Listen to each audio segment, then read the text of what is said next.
ભરોસો નથી, જીવન ક્ષણભંગુર છે, પરંતુ એનો અંત મૃત્યુ રૂપે અથવા મુક્તિ રૂપે આપણે પ્રાપ્ત કરી શકીએ છીએ. જીવનનો અંત સુધારવો હોય તો મુક્તિ એ જ વિકલ્પ ઉત્તમ છે. મુક્તિ પ્રાપ્ત કરવી હોય તો જ્ઞાન માર્ગ અથવા ભક્તિ માર્ગ અપનાવવો પડશે. એમાં ભક્તિ માર્ગ સરળ અને ઉત્તમ છે. અંત સમયે પણ ગુરુની જરૂર છે. આપણને તત્વ સમજાવે, સાર સમજાવે, રહસ્ય સમજાવે. અને ગુરુ કૃષ્ણ જેવા બીજા કોણ મળે? તો ઉદ્ધવ પણ એક પ્રતીક છે, પ્રતિનિધિ છે. જેમ ભગવદ્ ગીતાના પ્રસંગમાં અર્જુન પણ માનવ જાતિની એક પ્રતિનિધિના રૂપમાં ભગવાનને પૂછી રહ્યો છે કે હું શું કરું, એમ અહીં ઉદ્ધવ પણ પૂછી રહ્યો છે કે કૃષ્ણ, તમારા વિયોગમાં હું શું કરું? અને એના ઉત્તરમાં ભગવાને જે બોધ આપ્યો છે એને આપણે ઉદ્ધવ ગીતાના રૂપમાં ઓળખીએ છીએ. ફરીથી યાદ અપાવવું, અર્જુનને પ્રવૃત્તિનો ઉપદેશ છે, ઉદ્ધવને નિવૃત્તિનો ઉપદેશ છે. અર્જુનની સામે કર્મ ખડું છે અને તેથી ભગવાને આજ્ઞા કરી કે એક ડગલું પાછળ ન હટ. હું તારી આગળ તારો સારથી બનીને, તારો માર્ગદર્શક બનીને, તારો રક્ષક બનીને ઊભો છું, પરંતુ યુદ્ધ તો તારે કરવું જ પડશે. અહીં જ્યારે ભગવાને જાહેર કર્યું કે થોડા જ સમયમાં 7 જ દિવસે, 7મા દિવસે સમુદ્ર દ્વારિકાને ડૂબાડી દેશે. આજ પેલા બાળકોનું ઉદાહરણ આપ્યું ને કે છેલ્લે ઘરે જતા પહેલા પોતાના જ હાથે પાછું એને સૌરાષ્ટ્રી ભાષામાં કહો તો વીખી નાખે, છિન્ન ભિન્ન કરી નાખે, તોડી નાખે, બધું જ પાછું હતું ન હતું કરી દે. એવી રીતે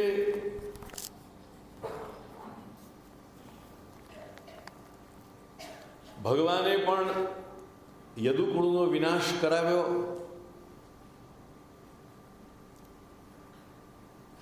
અને દ્વારિકાને પણ દરિયામાં ડૂબાડી દીધી.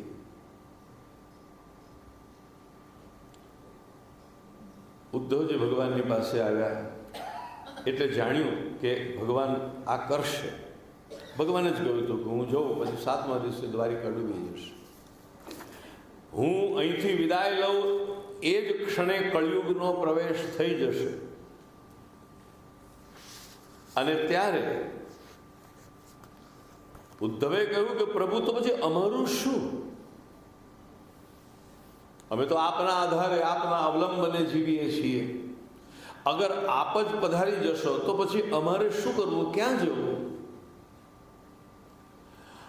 અર્જુનનો પ્રશ્ન અને ઉદ્ધવનો પ્રશ્ન કેટલા જુદા છે જોજો. અર્જુનનો પ્રશ્ન માત્ર પાપ લાગે કે ન લાગે એ છે. હું એ યુદ્ધ કરીશ તો મને પાપ લાગશે. ઉદ્ધવનો પ્રશ્ન જુદો છે. પ્રભુ, અમે આપના સાથે રહ્યા છીએ. આ શ્લોકો સાંભળો. નાહમ તવાંગ્રી કમલમ ક્ષણાર્ધમપી કેશવ ત્યક્તુમ સમુત્સહે નાથ સ્વધામ નયમામપી. હું તમારા વિના નહીં રહી શકું, મને પણ તમારી સાથે સ્વધામ લઈ જાઓ. તમારા વિના હું એક ક્ષણ નહીં રહી શકું. જો હું સરખામણી કરવાની કહું છું, અર્જુનનો પ્રશ્ન અને આ ઉદ્ધવની વાત. અને મેં તમને કહું, જેવી બીમારી એવી દવા. એટલે અર્જુનની ગીતા અને આ ગીતા બહુ જુદા છે. અર્જુનનો પ્રશ્ન ભક્તનો પ્રશ્ન નથી, પ્રેમીનો પ્રશ્ન નથી કે તમારા વિયોગમાં હું શું કરું. અર્જુન તો કહે છે હું યુદ્ધ નથી કરવાનો. આમે મૂકી દીધું. ત્યારે કૃષ્ણ પછી એને સમજાવે છે કે નહીં, આ યુદ્ધ તારે કરવું જોઈએ. ત્યાં ચર્ચા છે ધર્મની. ધર્મ કોને કહેવાય, અધર્મ કોને કહેવાય, એની ચર્ચા છે આખી. જ્યારે અહીંયા ભગવાન સાથે જઈને વર્ષો સુધી, કમસે કમ 101 વર્ષ સુધી જે ભગવાન સાથે રહ્યો છે, 100 કરતા વધારે. કૃષ્ણ 125 વર્ષ ભૂતળ ઉપર રહ્યા અને 11 વર્ષ અને 52 દિવસે વ્રજ છોડીને મથુરા પધાર્યા. 11 દિવસ 125માંથી બાદ કરીએ એટલો સમય કૃષ્ણ અને ઉદ્ધવ સાથે રહ્યા છે.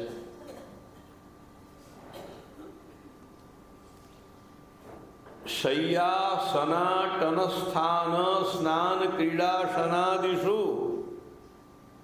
કથમ ત્વામ પ્રિયમાત્માનમ વયમ ભક્તાસ્ત્યજેમહી. આ તો સખા બોલી રહ્યો છે ને, ભક્ત એકલો નહીં, સખા બોલી રહ્યો છે. તમારી સાથે અમે પોઢ્યા છીએ, તમારી સાથે અમે રમ્યા છીએ, તમારી સાથે સ્નાન કર્યું છે, તમારી સાથે ભોજન કર્યું છે, તમારી સાથે એક એક ચેષ્ટાઓ કરી છે. આ ઉદ્ધવ કહે છે, કૃષ્ણ વર્ષો સુધી અમે તમારી સાથે ખેલ્યા, નાચ્યા, કૂદ્યા, ગાયું, હરખ્યા, અનેક અનેક પ્રકારે તમારી સાથે જીવન ગાળ્યું છે. શય્યા સનાટન સ્થાન સ્નાન ક્રીડા શનાદિષુ અને કથમ ત્વામ પ્રિયમાત્માનમ વયમ ભક્તાસ્ત્યજેમહી.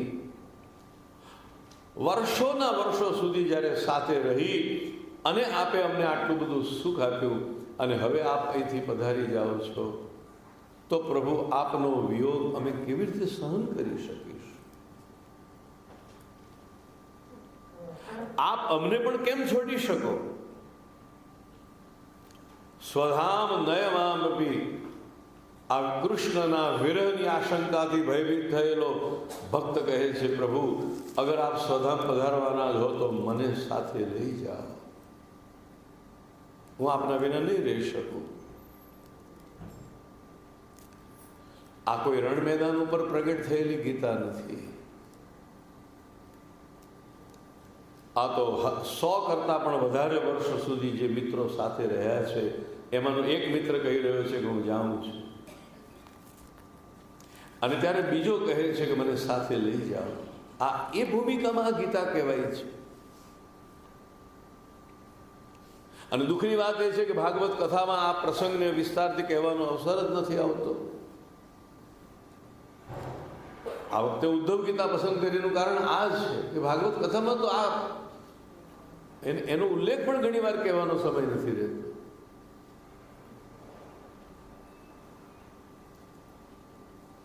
તો સારું છે કે આ વખતે આપણે એના વિશે થોડો જેટલો સમય રહેશે એ પ્રમાણે પણ ઉતરી શકાય એટલા ઊંડા ઉતરીએ.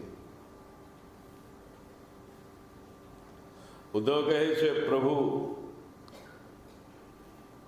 અમને આપ પધારી જશો પછી આ સંસારની માયા સતાવશે એનો ડર નથી. આ પધારી જશો પછી અમે અસુરક્ષિત થઈ જઈશું એવો તો ડર નથી અમને, કારણ કે આપની માયાને જીતવાનો ઉપાય તો અમારી પાસે છે. હવે જે શ્લોક આવે છે 6થા અધ્યાયનો 46મો શ્લોક, એ પુષ્ટિમાર્ગના આચાર્યોએ અનેક વાર જેનો રેફરન્સમાં ઉલ્લેખ કર્યો છે તે શ્લોક છે. પુષ્ટિમાર્ગનો એક વિવેક એ છે કે વૈષ્ણવે પહેલા પ્રભુને સમર્પણ કરવું જોઈએ અને પછી જ વસ્તુ ભોગવવી જોઈએ. અસમર્પિત વસ્તુ નામ તસ્માત વર્જનમાચરે નિવેદિભિ સમર્પૈવ સર્વમ કુર્યાદિતિ સ્થિતિ. તસ્માત આદૌ સર્વ કાર્યે સર્વ વસ્તુ સમર્પણમ. ભગવાનને બધું સમર્પણ કરવું જોઈએ. તો હવે શું થયું કે ઉદ્ધવજી કહે છે કે પ્રભુ અમે તો મિત્ર, પણ મિત્રમાં થોડોક તફાવત છે. ઉદ્ધવને ખબર છે કે કૃષ્ણ કોણ છે. હા, ખેલે છે મિત્રોની જેમ, રમત રમે છે, જીતે છે, હારે છે, એકબીજાના હાથમાંથી છીનવી લે છે, એકબીજાને ખવડાવે છે, બધું ખરું. પણ એને એ તો ખબર છે કે આપણે કૃષ્ણ નથી, કૃષ્ણ કૃષ્ણ છે. હું એનો ભલે મિત્ર હોઉં છતાં હું ઉદ્ધવ છું, એ કૃષ્ણ છે. તો એક ભક્તિ માર્ગીય વિવેક ઉદ્ધવે કાયમ રાખેલો કે જે વસ્તુ કૃષ્ણે ભોગવી હોય એને પ્રસાદી રૂપે માંગી લે. માળા ગમી હોય તો કે કૃષ્ણ પહેલાં તમે પહેરો, પછી મને, તમે એકવાર પહેરીને પછી મને આપો. સુંદર વસ્ત્ર હોય તો કે કૃષ્ણ પહેલાં એકવાર તમે પહેરી લો, હું તો જોઉં ખરું તમારા ઉપર કેવું લાગે છે, તમે એકવાર પહેરી લો પછી મને આપો. આપણી આજની ભાષામાં કહેવું હોય તો કહેવાય પ્રસાદી બનાવી અને પછી લેવું.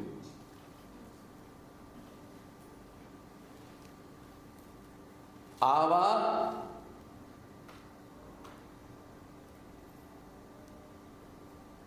વ્રજમાં પણ રોજ બનતી હતી.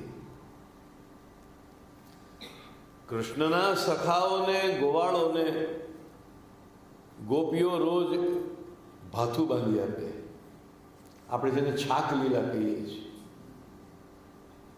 પણ એ ગોપી એના દીકરાને ખાસ વોર્નિંગ નહીં પણ ખાસ કહે કે જો લાલા, પહેલાં તો આમાંથી તું કૃષ્ણને આરોગાવ,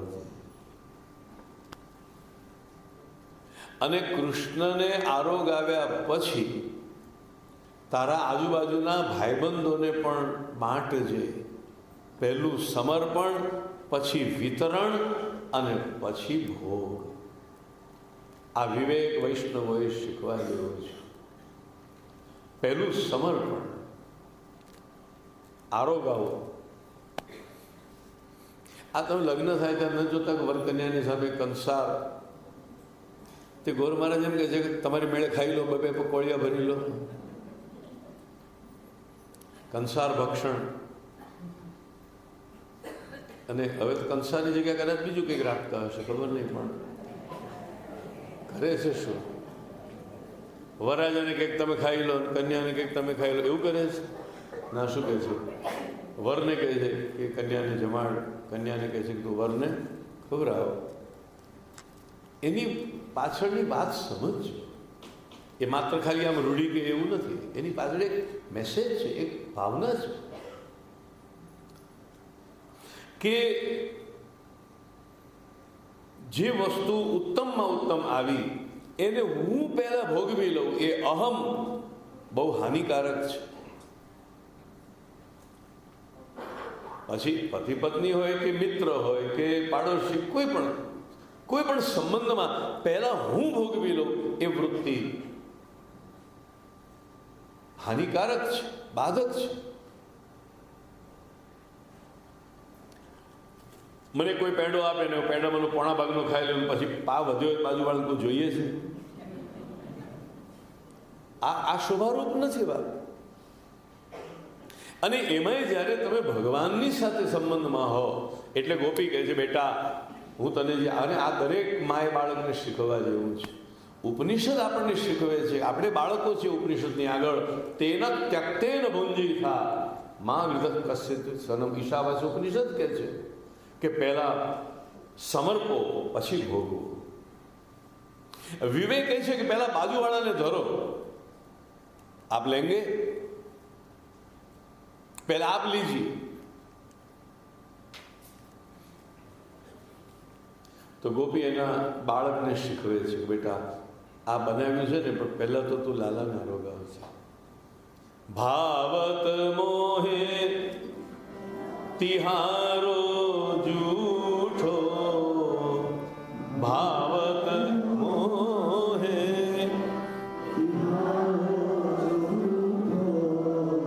આ રોજનો ક્રમ હતો કે સખાઓ આવીને લાલા પાસે આવે અને કનૈયા દેખ મેરી માને लड्डू बनाए हैं, पहले तू खाए रे फिर हम खाएंगे. આપણે આપણા બાળકોને આવું શીખવ્યું હોય તો કેવું સારું. અને આપણે તેને તો ઊંધું શીખવીને મોકલીએ કે જો ચોખ્ખા ઘીનો શીરો બનાવ્યો છે, એમાં ખરું કેસર ને ઇલાયચી છે, આ તારા માટે જ છે. રિસેસ પડે એટલે ખૂણામાં જઈ કોઈ ન જુએ એવી રીતે ચૂપચાપ ખાઈ લેજે. હવે આ બાળક મોટું થઈને સ્વાર્થી થાય ને પછી એનો જ વિચાર કરે, તમારો વિચાર જ ન કરે તો એમાં એનો વાંક નથી. એમાં વાંક છે તમારી તાલીમ. તો બાળકને નાનપણમાં જ કહેલું કે એકલો ખાજે. આધુનિક સંસ્કૃતિમાં પણ કહે છે we should share with each other. Share કરો. તો ભગવાન સાથે શા માટે શેર ન કરીએ? એ તો આપણો વધારે પ્રિય છે. પણ આપણે ત્યાં શેર શબ્દ કરતા વધારે સુંદર મધુર શબ્દ છે સમર્પણ. શેર એટલે બાંટવું, સમર્પણ એટલે તો પહેલા ધરી જ દેવું. પહેલો અધિકાર તારો છે, પહેલા તું ભોજન કર. એટલે વરકન્યા એકબીજાને સામસામે જમાડે છે કે પહેલો અધિકાર તારો. આ દુનિયામાં જો દરેક વ્યક્તિ જો એમ જ કે પહેલો અધિકાર મારો નહીં તારો, તો આ દુનિયા સ્વર્ગ બની જાય.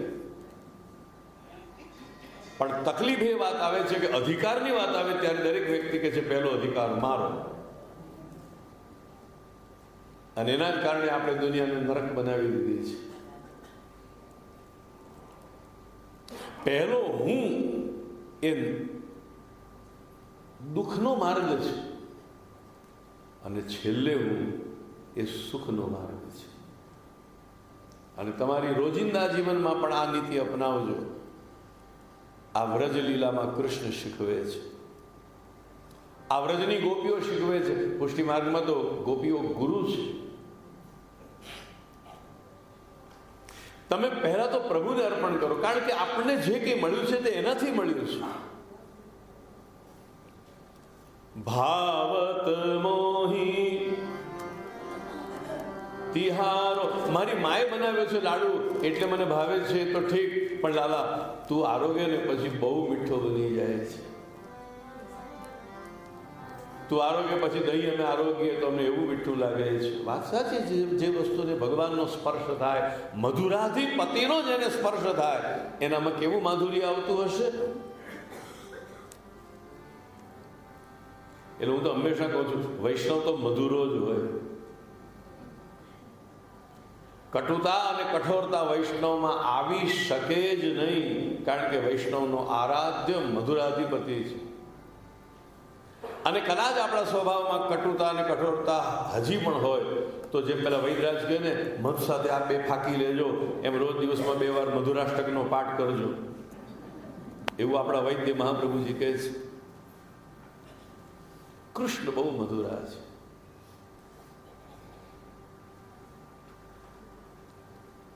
તો સખાઓ કે છે લાલા પહેલા તને અમે આરોગાવીએ. દરેક માં, દરેક ગુરુ દરેક બાળકને આ શીખવે કે પહેલા પ્રભુને અર્પણ કરો.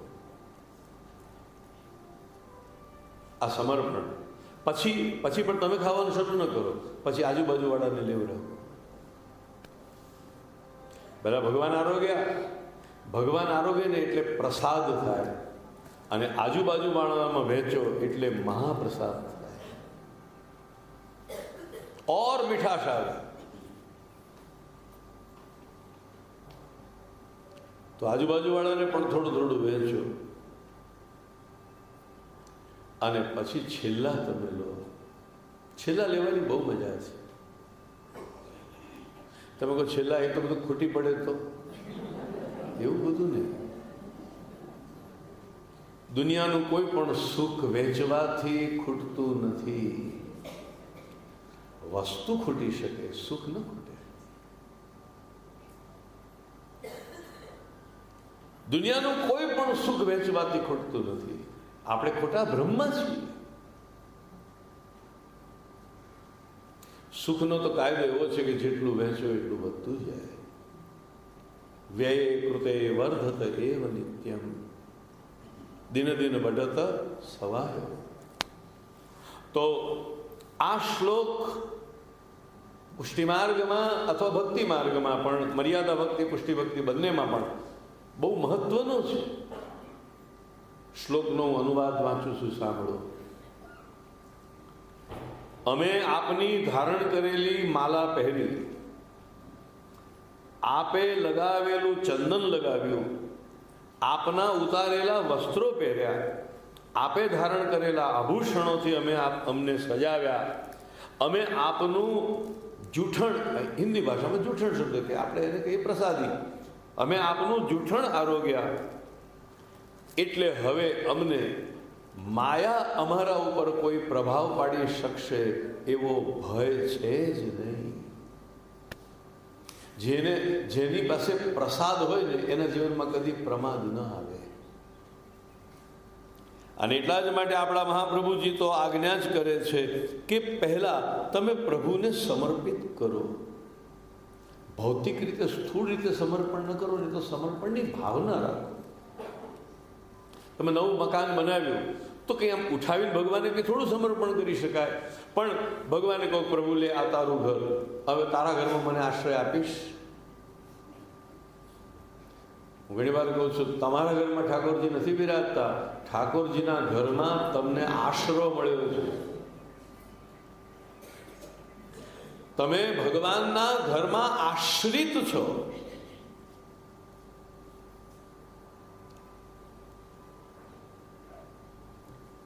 કારણ કે ઘર તો એમને એમ રહી જાય છે અને રહેનારો તો એક દિવસ ત્યાંથી નીકળી જાય છે.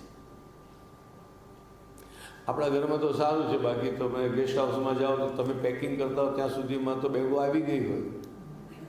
જે નવો, આપણા ઘરમાં આપણે માલિક નથી, આશ્રિત છીએ. પણ રાજી થાવ, આશ્રિત હોવાનો પણ, આશ્રિત હોવું પણ સૌભાગ્ય છે. કારણ કે આપણે સૌથી મોટાના આશ્રિત છીએ. સર્વ સામર્થ્ય સહિત સર્વત્રૈવાખિલાર્થ કૃત શરણસ્થ સમુદ્ધારમ. આપણે બહુ મોટાના આશ્રિત છીએ. અને બહુ મોટાના આશ્રિત હોવાથી આપણે કોઈ ચિંતા, કોઈ ભય, કોઈ ક્લેશ મનમાં રાખવાની જરૂર જ નથી. કૃષ્ણથી મોટું કોણ છે? પ્રાકૃતા સકલા દેવા, આપણે દેવોનો આશ્રય નથી. ઇન્દ્ર, અગ્નિ, વરુણ વગેરે દેવોનો આશ્રય કરીને આપણે નથી જીવતા. ગણિતાનંદકમ બૃહદ, અક્ષર બ્રહ્મનો પણ આશ્રય નથી. પૂર્ણાનંદો હરિ તસ્માત કૃષ્ણ એવ ગતિર્મમ. આપણને શ્રી કૃષ્ણનો આશ્રય છે. એ જ કૃષ્ણનો જેને જરૂર પડે તો ગોવર્ધન ઉઠાવે છે. એ જ કૃષ્ણનો જેને જરૂર પડે તો સુદર્શન ઉઠાવે છે. એ જ કૃષ્ણનો જેને જરૂર પડે તો સારથી બનીને આગળ ઊભો રહે છે. એ જ કૃષ્ણનો જેને જરૂર પડે તો ભક્તને માટે પોતાની ભગવત્તાને પણ છુપાવી દે. ભક્તનો પણ જે સેવક બનવા તૈયાર થાય, ભક્તને ત્યાં પ્રસંગ હોય ત્યારે એઠી પતરાળી ઉપાડવાની સેવા કરવા માટે પણ એ સામેથી વિનંતી કરે, મને તમારા યજ્ઞમાં જૂઠે ફલ શબરી કે ખાય તો ખાય, પણ એ તો જૂઠે ફલ શબરી કે ખાય, પણ પાંડવોને ત્યાં તો જૂઠ ઉઠાઈ.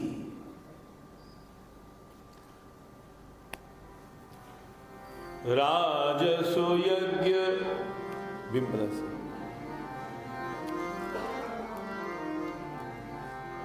રાજસુ યજ્ઞ યુધિષ્ઠિર કીનો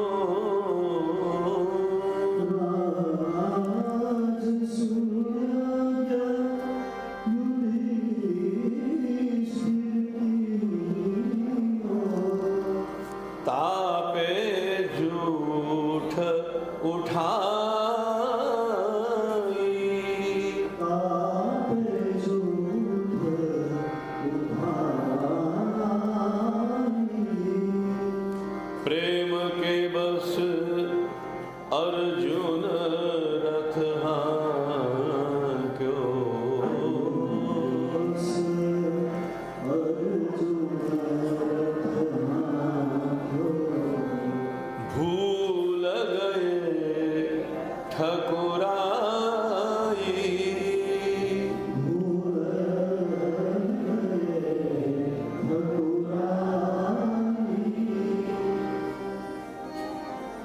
આપણે તો બીજાને માટે થોડુંક પણ કંઈક છોડવું પડે તો ન છોડી શકીએ. ભગવાને ભક્તને માટે પોતાની ઠકુરાઈ, પોતાનું ઐશ્વર્ય છોડી દીધું છે. વૈકુંઠનો નાથ ભક્તોને ત્યાં આવીને ભક્તોની વચ્ચે રહ્યો છે. ભક્ત જેવો જીવની વચ્ચે જીવ જેવો થઈને રહ્યો છે. તો ભક્તિ માર્ગમાં પ્રસાદી પ્રભુને સમર્પણ કરવાનો ખૂબ મોટો મહિમા છે. પહેલા બધું પ્રભુને સમર્પણ કરી દો. બોજા વગરનું જીવન જીવવું હોય તો એક જ ઉપાય છે. જે સંદેશ આપણને બ્રહ્મ સંબંધના ગદ્ય મંત્રમાં પ્રાપ્ત થાય છે, દેહ, ઇન્દ્રિય, પ્રાણ, અંતઃકરણ, એના ધર્મો, આલોક, પરલોક, ઘર, કુટુંબ, મિત્ર, પરિવાર, આ બધું જ શ્રી કૃષ્ણના ચરણમાં આપણે સમર્પિત કરી દઈએ છીએ અને તો જ આપણે શ્રી કૃષ્ણના બની શકીએ છીએ. સમર્પણ વિના સગાઈ ન થાય ભગવાન સાથે. સમર્પણ વિના સંબંધ થઈ શકે, સગપણ ન થઈ શકે. અને આપણે તો ભગવાન સાથે સંબંધ નહીં, સગપણ જોઈએ છે. સગપણ તો શામળિયાનું સાચું.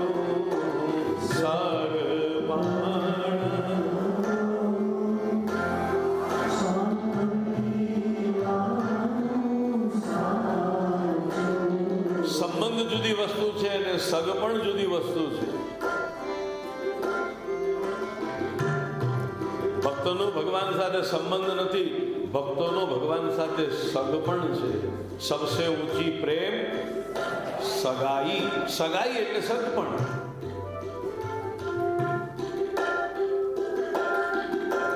સગપણ તો શામળિયાનું સાચું.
ત્વયોપભુક્ત શ્રુક ગંધવાસોલંકાર ચર્ચિતા ઉચ્છિષ્ટ ભોજિનો દાસા તવ માયામ જયે.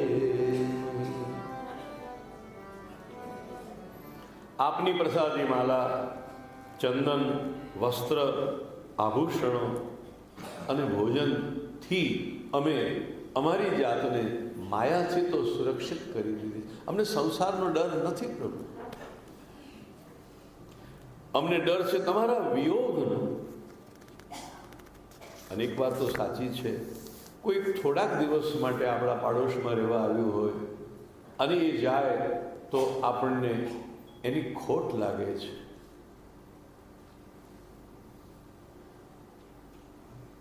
તમારું ટીવી બગડ્યું હોય અને થોડા દિવસ માટે પણ જો રિપેરમાં ગયું હોય તો તમને એની ખોટ લાગે છે કે નથી લાગતી? આમ પેલું રિપેરિંગને ત્યાં એ તમને મિસ ન કરતું હોય પણ તમે તો મિસ કરતા હો. હવે ટીવી તો આપણને થોડુંક સુખ આપે છે, એટલે મારો કહેવાનો મતલબ એટલો જ હતો કે થોડુંક સુખ આપનાર પણ જો ન હોય તો આપણને કેટલું બધું એના વિના રહી ન શકાય એવું લાગે.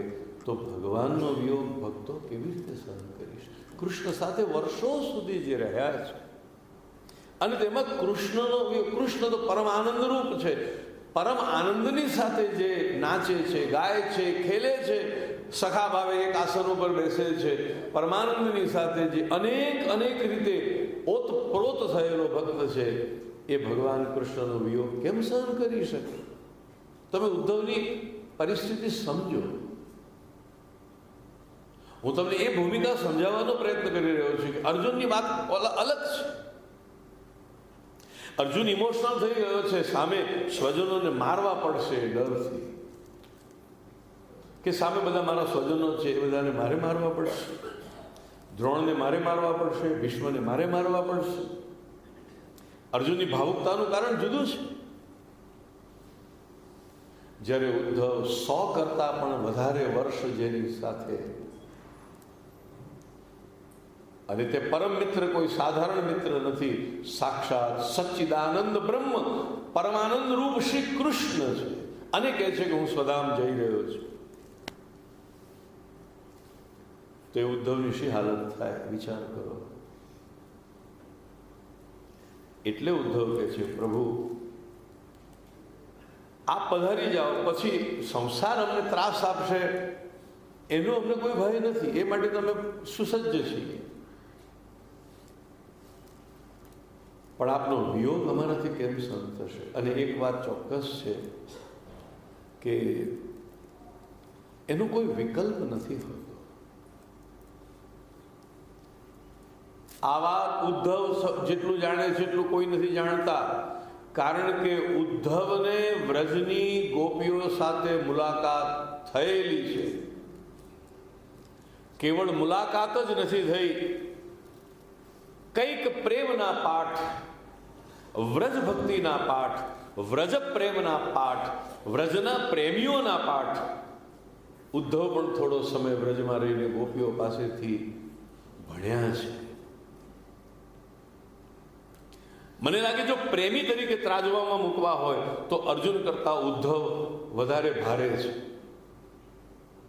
પ્રેમી મિત્રમાં અર્જુન કરતા ઉદ્ધવ વધારે ભારે છે. કારણ કે ઉદ્ધવ તો વ્રજમાં ગયેલા છે, ઉદ્ધવ ગોપીઓને મળેલા છે, અને ભાગવતમાં તો એ પ્રસંગ તમે ઘણી વાર સાંભળ્યો છે કે ઉદ્ધવ કૃષ્ણને જ્યારે ઉદાસ જુએ છે, ઉદ્ધવ મોહે બ્રજ બિસરત નાહી, તો ઉદ્ધવને આમ ઠીક નથી લાગતું કે ભગવાન ઉદાસ હોય.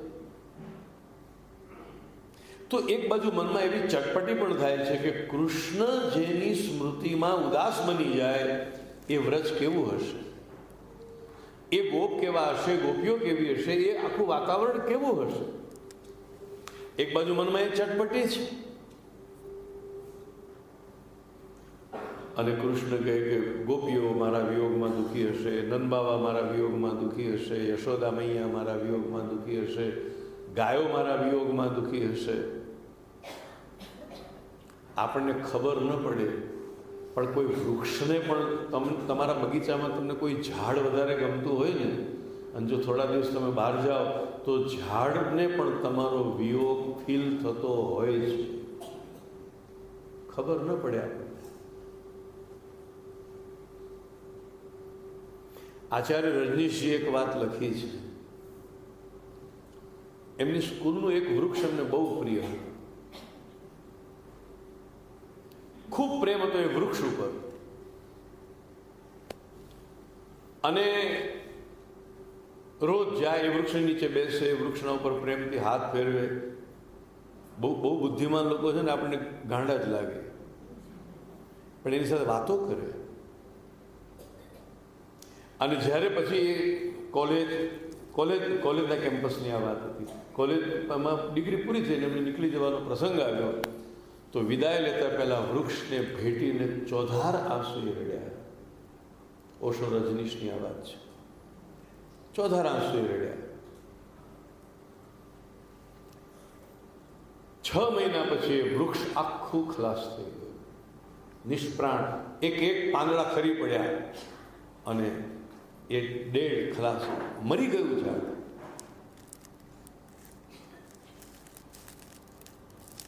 થોડા વખત પછી ત્યાં ગયા તો ચોંકી ઉઠ્યા કે આ શું થયું આનું? તો કે તમારે ગયા ભાઈ 6 મહિનામાં ખલાસ થઈ ગયું. તમે પ્રેમ કરતા હો તો ઝાડને પણ તમારો વિયોગ લાગશે, કારણ કે એનામાં પ્રાણ છે. તો કૃષ્ણ જ્યારે વ્રજ છોડીને નીકળ્યા હશે તો કૃષ્ણ જાણે છે કે મારા વિયોગમાં ગોપીઓ જ નહીં, ગોપો, ગાયો, નદી, પર્વત, વૃક્ષ, આ બધા જ મારા વિયોગમાં દુઃખી હશે. કારણ કે શ્રી કૃષ્ણે સૌને પ્રેમ કર્યો છે. કૃષ્ણે તો પથ્થરને પ્રેમ કર્યો છે, પાણીને પણ પ્રેમ કર્યો છે, પવનને પણ પ્રેમ કર્યો છે. માત્ર કૃષ્ણને ગોપીઓ એવું નહીં, કૃષ્ણને યશોદા નંદ બાબા એવું નહીં, કૃષ્ણ તો પોતે જ પ્રેમ છે.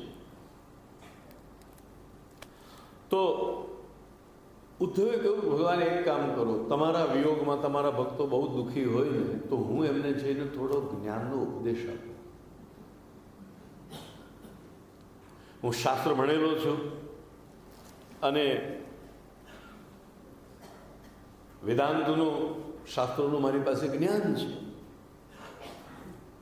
જો આપ આજ્ઞા આપો, એક બાજુ મનમાં એ ચટપટી પણ છે કે જેને યાદ કરીને કૃષ્ણ આટલા ઉદાસ થાય છે એ વ્રજવાસીઓ કેવા હશે, એ વ્રજ કેવું હશે, એ વ્રજ પણ કેટલું પ્રેમ આપનારું હશે કે જેના કારણે કૃષ્ણ વિયોગી છે, દુઃખી છે.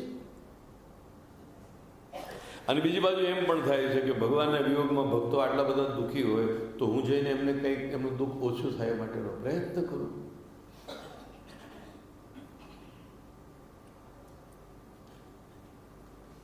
કૃષ્ણને કહ્યું, કૃષ્ણ અગર તમે કહો તો હું વ્રજમાં જાઉં. ભગવાને કહ્યું, બહુ સારું, તો લે આ મારો સંદેશ. એમ કરીને ભગવાને ભક્તોને એક સંદેશ પણ આપ્યો.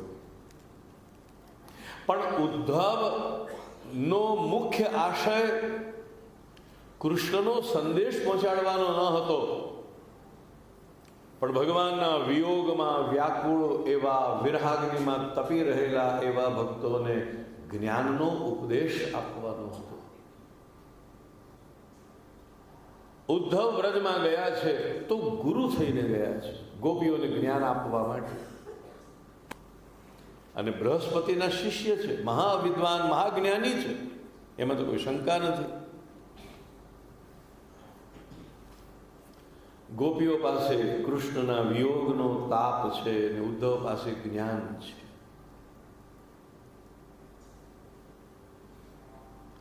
ઉદ્ધવે આવીને ગોપીજનોને, આખો પ્રસંગ બહુ લાંબો છે, બધો અત્યારે હું તમને ક્યાં કહું, ને તમે ભાગવતમાં ઘણી બધી વાર ભ્રમર ગીતના પ્રસંગમાં બધું સાંભળેલું છે, એટલે હું તો ખાલી તમને થોડોક એ પ્રદેશમાં સંકેત કરીને તમને બતાવું કે પછી આવું થયું, આવું થયું. ઉદ્ધવે પછી ગોપીજનોને જ્ઞાન દ્વારા એમના વિરહના તાપને શાંત કરવાનો પ્રયાસ કર્યો કે તમે કૃષ્ણના વિયોગમાં શું કરવા દુઃખી થાઓ છો? કૃષ્ણ તો પરબ્રહ્મ છે અને પરબ્રહ્મ તો સર્વવ્યાપી છે. કૃષ્ણ મથુરા ગયા એવું નથી, તમારામાં પણ એ જ બેઠા છે, મારામાં પણ એ જ બેઠા છે, ઘટઘટમાં પણ એનું જ સ્થાન છે. એ તો સર્વત્ર છે. અને તમે એક આકૃતિને જોઈને મોહમાં પડ્યા છો. અરે એની કોઈ આકૃતિ જ નથી, એ તો સાકાર અને નિરાકાર બંને પણ છે. ક્યારેક ગોળો, ક્યારેક કાળો, ક્યારેક 2 ભુજાવાળો, ક્યારેક 4 ભુજાવાળો, ક્યારેક 1000 ભુજાવાળો અને ક્યારેક તો ભુજા વિનાનો. એ નિરાકાર પણ છે ને સાકાર પણ છે, નિર્ગુણ પણ છે, સગુણ પણ છે. આવું બધું ઉદ્ધવજીએ ગોપીઓને કહેવા માંડ્યું. ઉદ્ધવજીને એમ હતું કે મારા જ્ઞાનના ઉપદેશથી ધીરે ધીરે ધીરે ગોપીઓ સ્વસ્થ થતી જશે. આમ કોઈ માણસ બોલતો હોય તો વિવેક તો એ છે કે એકદમ એની વાત કાપી ન નાખવી જોઈએ. એટલે ઉદ્ધવ થોડું બોલવા દીધા ગોપીઓએ, પણ પછી ન રહેવાયું એટલે ઉદ્ધવને રોક્યા. ઉદ્ધવ, તું કિસકી બાત કર રહા હૈ? અને પછી આ ગોપીઓ તો વેદની ઋચાઓ છે ને, શ્રુતિઓ છે. અને પછી એણે જે પોતાના હૃદયની એક વાત ખોલવા માંડી ભાગવતમાં. અને ખાસ કરીને જો તમને આવડતું હોય તો વ્રજ ભાષામાં જેટલા પણ ભ્રમર ગીતના કીર્તનો અને લખાયા છે વાંચજો, અદ્ભુત છે. ઉધો મન નાહી 10-20. ઉદ્ધવે કહ્યું તમે યોગ કરો ને એટલે બધા દુઃખો તમારા દૂર થઈ જાય. અરે દુઃખો દૂર કરવાના ઉપાયો બહુ છે. જ્ઞાન માર્ગ અપનાવો, યોગ સાધના કરો, ઉપાસના કરો, વિવેકને પ્રાપ્ત કરો. બહુ રસ્તા છે.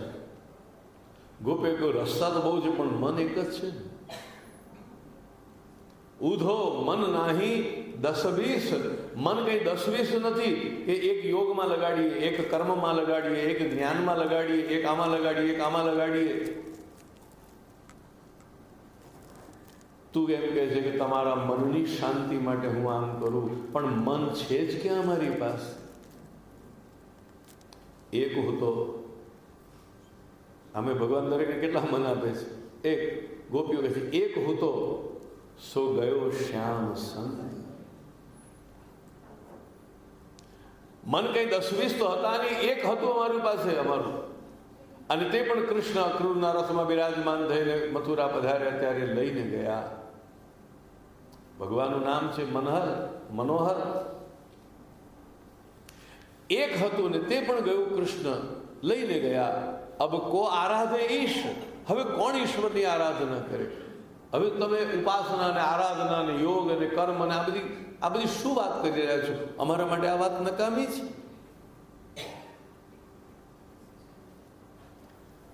જ્યાં સ્વરૂપ આસક્તિ હોય, જ્યાં સ્વરૂપ અવલંબન હોય, ત્યાં કોઈ વિકલ્પ હોતો નથી. રામનો વિયોગ થયો ને તો દશરથ રાજાને કોઈ એવું સમાધાન આપે, કઈ નહીં, તમારો એ દીકરો ગયો પણ 2 દીકરા તો ઘરમાં છે ને. રામ અને લક્ષ્મણ ગયા તો ભલે ગયા, પણ ભરત શત્રુઘ્ન તો ઘરમાં છે ને. 4 દીકરા હોય અને એમાં એકનું મૃત્યુ થાય અને તમે એને એવું આશ્વાસન આપો કે કંઈ વાંધો નહીં, પણ 3 દીકરા તો ઘરમાં છે ને, તમે જે છે એનો વિચાર કરો ને, તો શું જે ગયો એની પીડા શાંત થશે?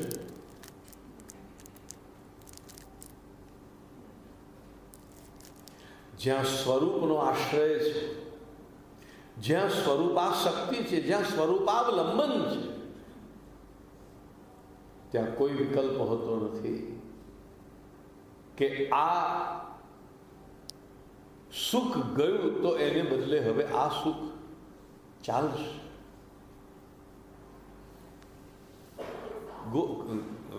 ગોપીઓ કહે છે કે એવી કઈ વસ્તુ છે કે જેને અમે કૃષ્ણને જગ્યાએ મૂકી શકીએ? બિલકુલ સમજવા જેવી વાત છે.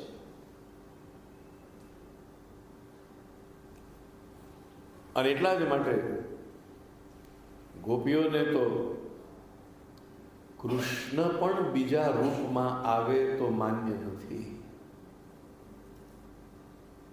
કૃષ્ણ સિવાય ભગવાન પણ બીજા રૂપમાં જો આવે, અરે કૃષ્ણ પણ મુરલી લીધા વગર જો કંઈક હાથમાં બીજું કશું લઈને આવે, ધનુષ્ય બાણ લઈને આવે, તો તુલસીદાસ જેવો, તુલસીદાસ તો પ્રેમી નથી, ભક્ત છે, પણ તુલસીદાસ પણ કહે છે તુલસી મસ્તક તબ નમે જબ ધનુષ્ય બાણનો હાથ. એટલે મેં સ્વરૂપ અવલંબન અને સ્વરૂપાશક્તિનો શબ્દ મૂક્યો કે ભક્તોને ભગવાનના એક જ સ્વરૂપમાં એટલી બધી દ્રઢાશક્તિ થઈ જાય કે પછી એ જ ભગવાન બીજા રૂપે આવે તો ભક્તોને ન ગમે. ભગવાન તો ભગવાન છે, નિરાકાર થઈને આવે તો નહીં. ગોપીએ વિષ્ણુ ભગવાનને પૂછ્યું હતું કે તમે ભલે વૈકુંઠના અધિપતિ રહ્યા પણ તમને વાંસળી વગાડતા આવડે છે? તો કે ના, અમને શંખ આવડે છે. ગોપી કે શંખ વગાડે એમાં ન જોઈએ, અમારે વાંસળી વાળો જોઈએ.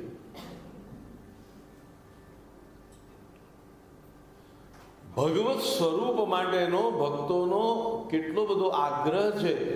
જાકે સિર મોર મુગુટ મેરો પતિ સોઈ મેરે તો ગિરધર ગોપાલ દૂસરો ન કોઈ. આ મીરા કોણ છે? ગોપી છે. આ ભક્તની ભાષા છે, આ ગોપિકાઓની ભાષા છે.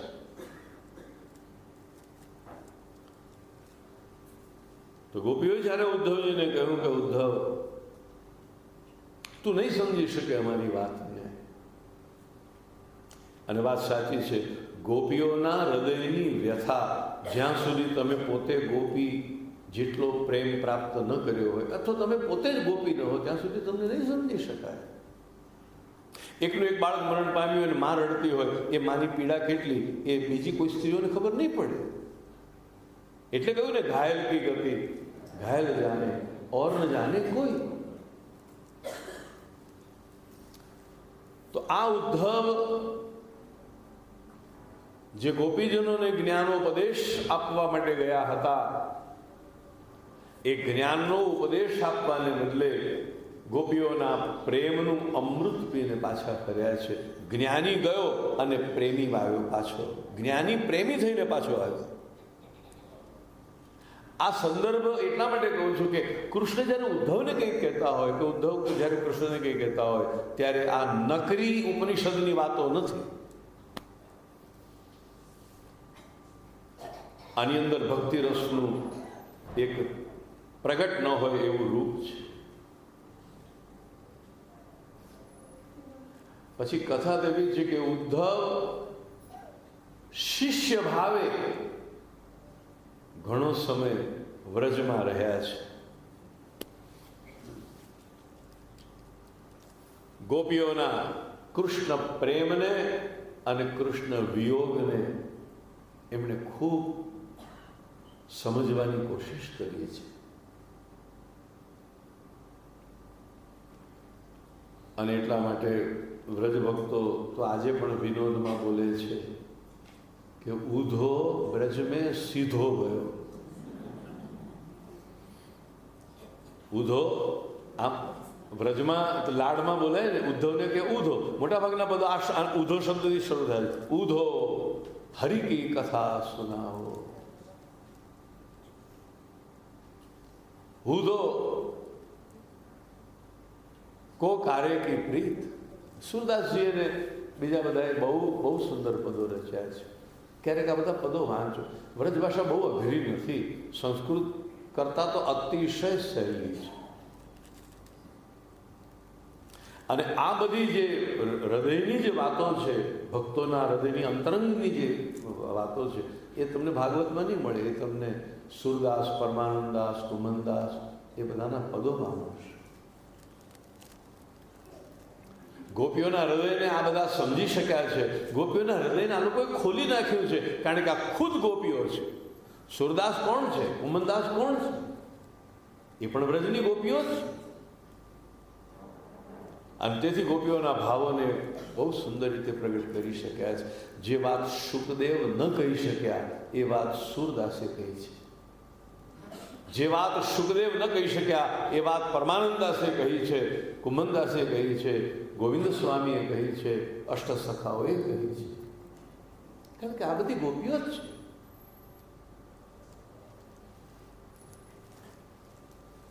ઉધો બ્રજ મેં સીધો ગયો હતો ગુરુ થઈને, અને આવ્યો ગોપીઓનો શિષ્ય બનીને. ભાગવતમાં લખ્યું છે કે વૃંદાવનથી પાછા મથુરા જતી વખતે ઉદ્ધવ ગોપીઓની સામે હાથ જોડીને કહે છે, હે ગોપિકાઓ, તમને પ્રણામ કરવાની મારી પાત્રતા નથી.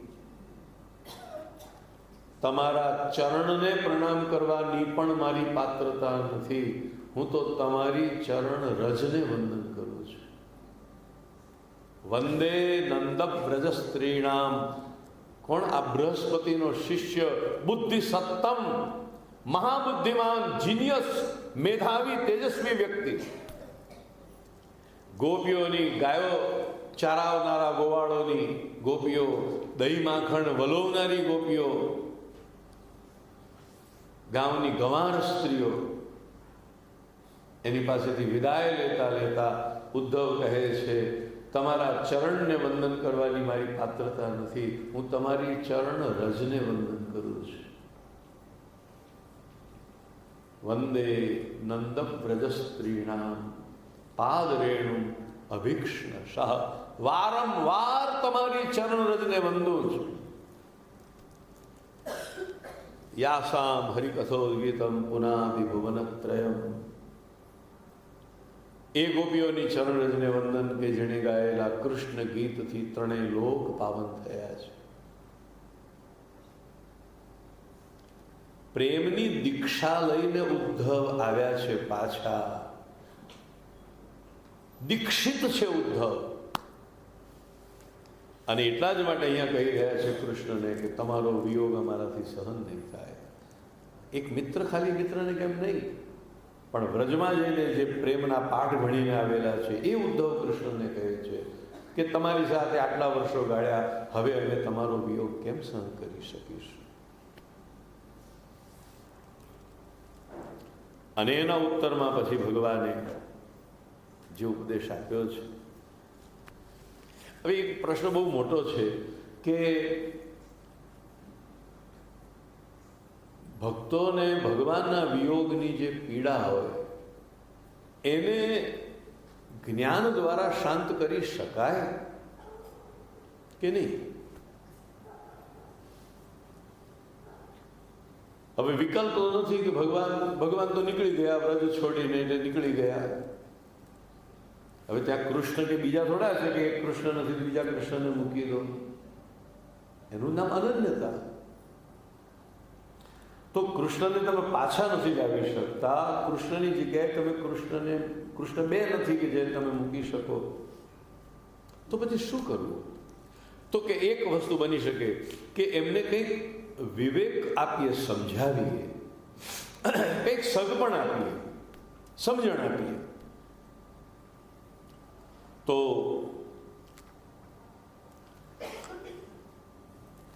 ગોપીઓને સમજાવવા માટે ભગવાને 10 શ્લોકોમાં એક સંદેશ લખ્યો હતો.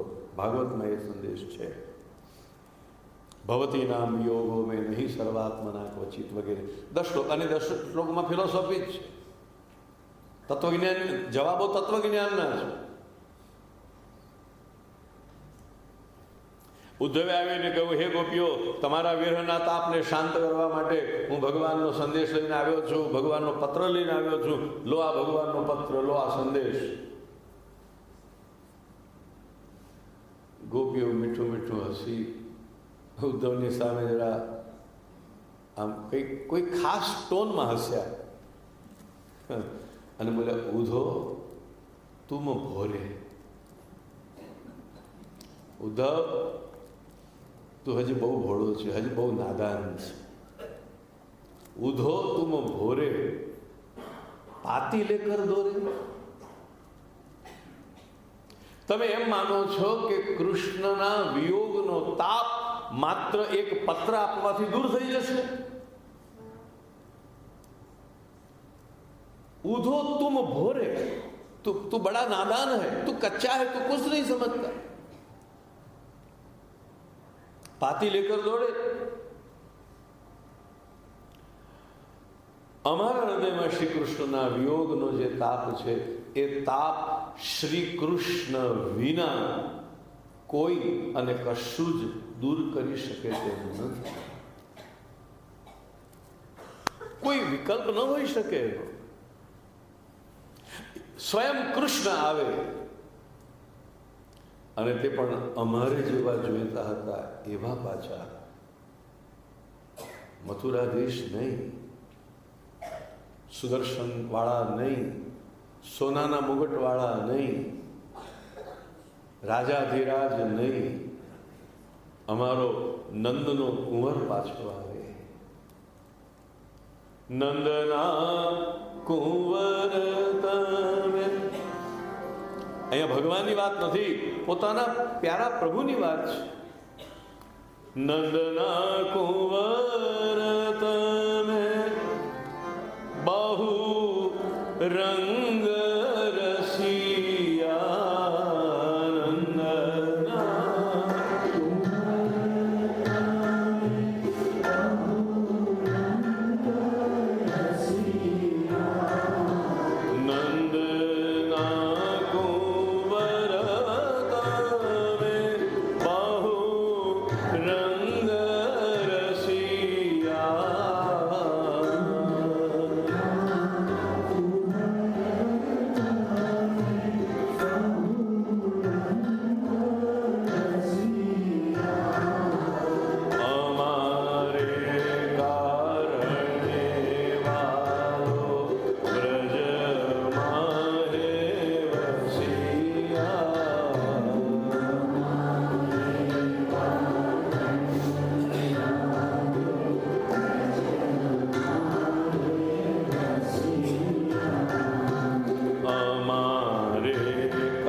જેણે વ્રજમાં વાસ કરેલો છે, વ્રજ ભક્તોના સ્નેહને એમણે જોયેલો છે, વૃંદાવનની રજ માથા ઉપર ચડાવી છે. આ ઉદ્ધવ, હજી એક શ્લોક યાદ આવે છે કે વૃંદાવનથી જ્યારે વિદાય લે છે ત્યારે માગણી કરે છે, એક મનોરથ વ્યક્ત કરે છે. આમ સામે ભગવાન હતું તો માગણી કહેવાય, પણ માગણીને એક મનોરથ વ્યક્ત કરે છે. આશા મહો ચરણ રેણુ જુષામહં સ્યામ વૃંદાવને કિમપી ગુલ્મલતૌષધીના. ઉદ્ધવ એવો મનોરથ કરે છે કે મારે મોક્ષ નથી જોઈતો, મને બીજો જન્મ મળે તો વૃંદાવનની કોઈ લતા, કોઈ વેલીના રૂપમાં મળે. જ્ઞાનીનું અંતિમ લક્ષ્ય છે મોક્ષ, મુક્તિ, જન્મ મરણના ચક્રની નિવૃત્તિ. ભક્તનું લક્ષ્ય મુક્તિ નથી. વૃંદાવને કિમપી, કંઈક પણ રૂપમાં, કોઈ પણ રૂપમાં, કોઈ નાનકડી વેલી બનવું.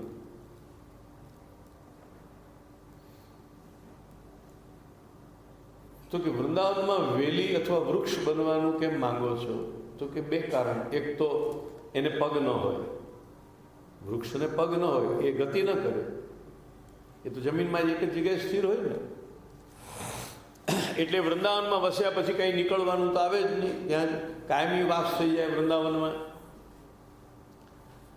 અને બીજું, વૃંદાવનની કોઈ લતાના રૂપમાં, કોઈ વેલીના રૂપમાં. વૃક્ષ એ સ્ત્રીલિંગ શબ્દ નથી, લતા એ સ્ત્રીલિંગ શબ્દ છે. એટલે વ્રજમાં વાસ થાય પણ પાછો ગોપ બનીને નહીં, ગોપી બનીને. પુંભાવ પણ છૂટી જાય. મને વૃંદાવનની કોઈ લતા બનાવો, વેલી બનાવો.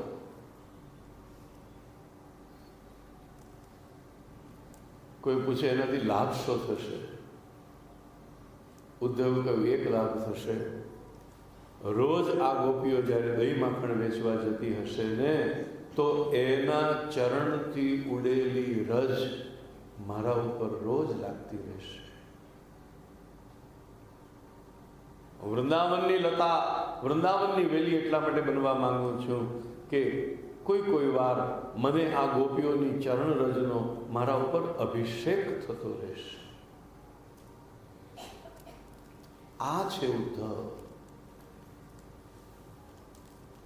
ઐશ્વર્યની દ્રષ્ટિએ જોવા જાઓ તો ઉદ્ધવ માટે ભગવાન બોલ્યા છે કે ઉદ્ધવ મારા કરતા એક અણુ પણ ઉતરતો નથી.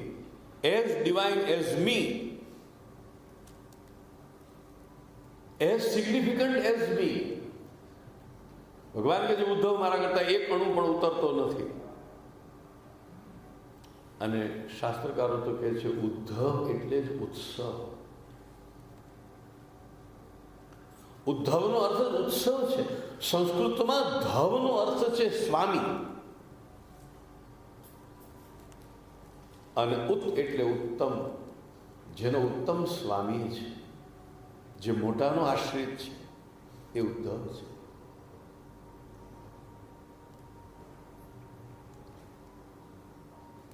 ધવ એટલે પતિ, એટલે પતિ ન હોય તો આપણે આગળ વી શબ્દ લગાડીએ છીએ ને. ધવ એટલે પતિ, અને ઉત એટલે ઉત્તમ, ઉત્કૃષ્ટ, જેનો સ્વામી ઉત્તમ છે, ઉત્કૃષ્ટ છે, સર્વથી શ્રેષ્ઠ છે, એટલે કે કૃષ્ણ છે. આ ઉદ્ધવ, એને ખબર છે કે ભગવાનનો વિયોગ કેવો હોય, એને જોયેલું છે કે ભગવાનના વિયોગી ભક્તોની હાલત કેવી હોય છે. એ ઉદ્ધવ ભગવાનને પ્રાર્થના કરે છે કે પ્રભુ અમને કંઈક બોધ આપો, અમને કંઈક સમજાવીને જાઓ, અમને કંઈક આધાર આપીને જાઓ, અમને કોઈ અવલંબન આપીને જાઓ. ભાગવતના મહાત્મામાં એક કથા એવી પણ છે કે ઉદ્ધવે કહ્યું કે આપ બિરાજો છો ત્યાં સુધી તો આપનું સ્વરૂપ અવલંબન છે, પણ આપ જ્યારે સ્વધામ પધારશો પછી અમને કોનું અવલંબન? તો ભગવાને પોતાનું તેજ ભાગવતજીમાં પધરાવ્યું, અને તે દિવસથી શ્રીમદ ભાગવત ભગવાનની વાંગમયી મૂર્તિ કહેવાય. શ્રીમદ ભાગવત તો ભગવાનનું સ્વરૂપ છે જ. ભગવાને પોતાનું તેજ ભાગવતજીમાં મૂક્યું છે.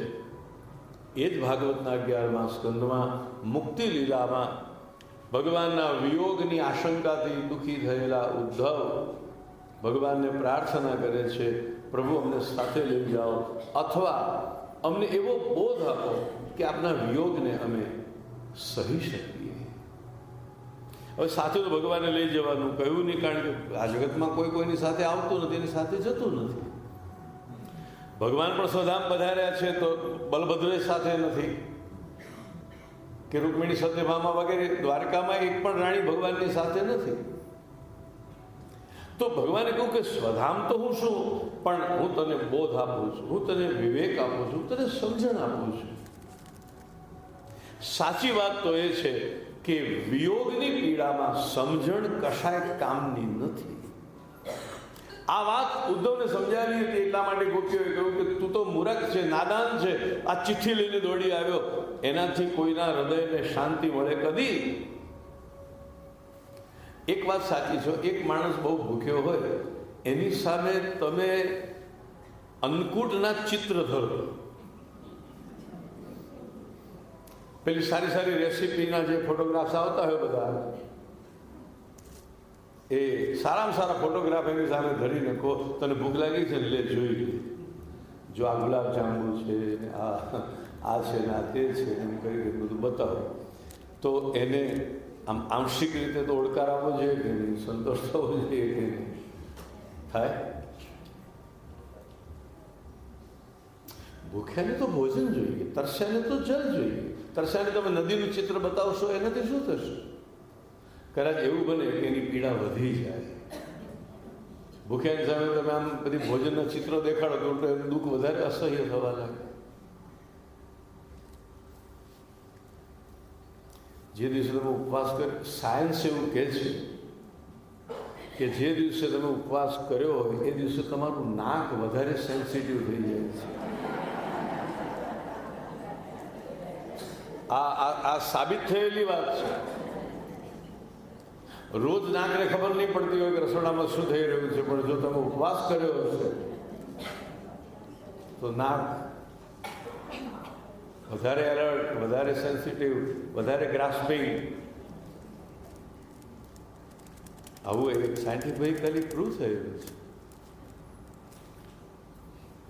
તો વર્ષો સુધી જેણે ભગવાનનો સહવાસ, અને તે પણ અત્યંત નિકટના સખાના રૂપમાં કર્યો હોય, એને જ્યારે ખબર પડે કે હવે પ્રભુ જવાની તૈયારીમાં છે, તો એની મનોદશા કેવી હશે, એની હાલત કેવી હશે? એવો આ વિરહી ભક્ત ભગવાનને કહી રહ્યો છે, અને ભગવાને એને જે ઉપદેશ આપ્યો છે. અલબત્ત ઉપદેશમાં તો તત્વજ્ઞાનની ઘણી બધી વાતો છે. આખો સ્કંદ જ મુક્તિ આપનારો એટલે જ્ઞાન પ્રધાન છે. દશમ સ્કંદ ભક્તિ પ્રધાન છે, આ જ્ઞાન પ્રધાન છે.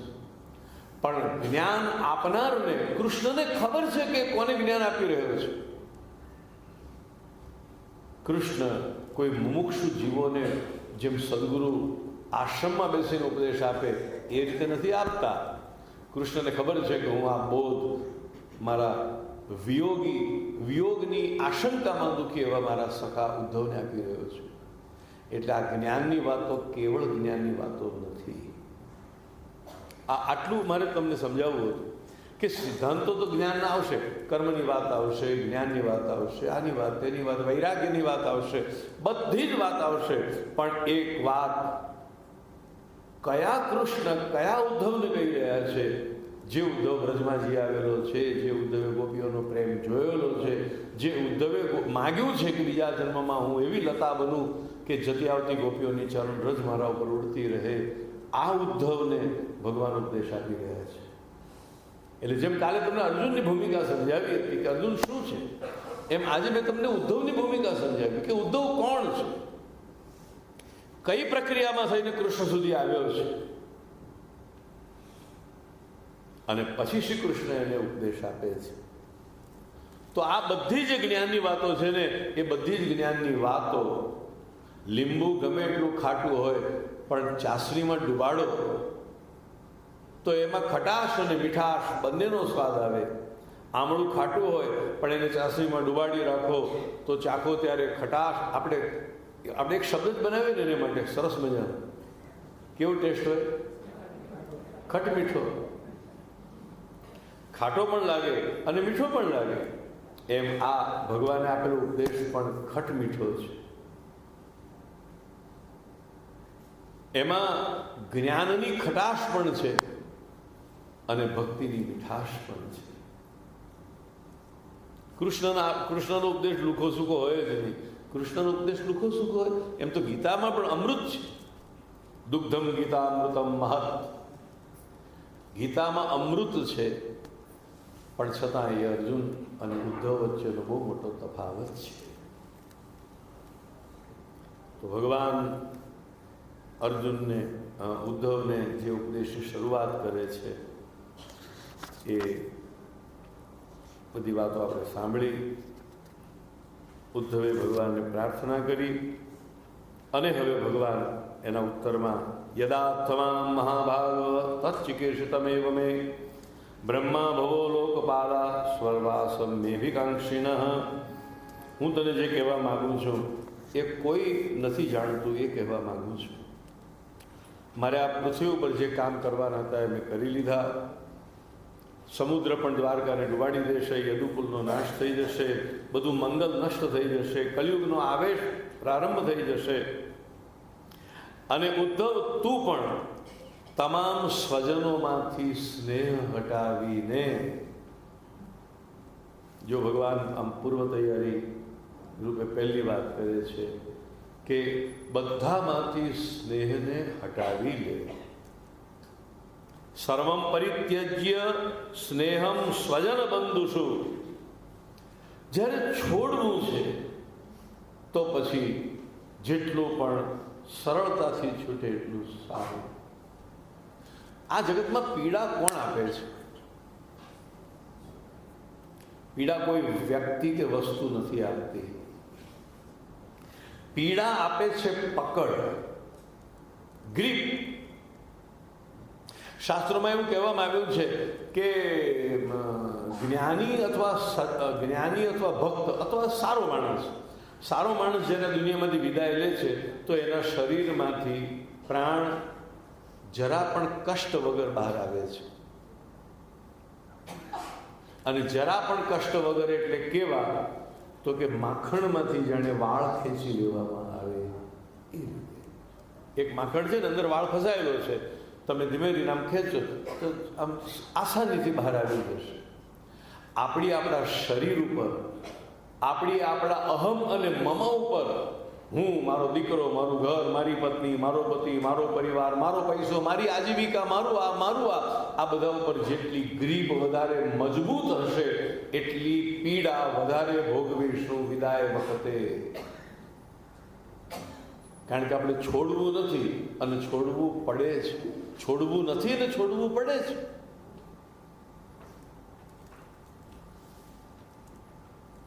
દુઃખ આપે છે પકડ.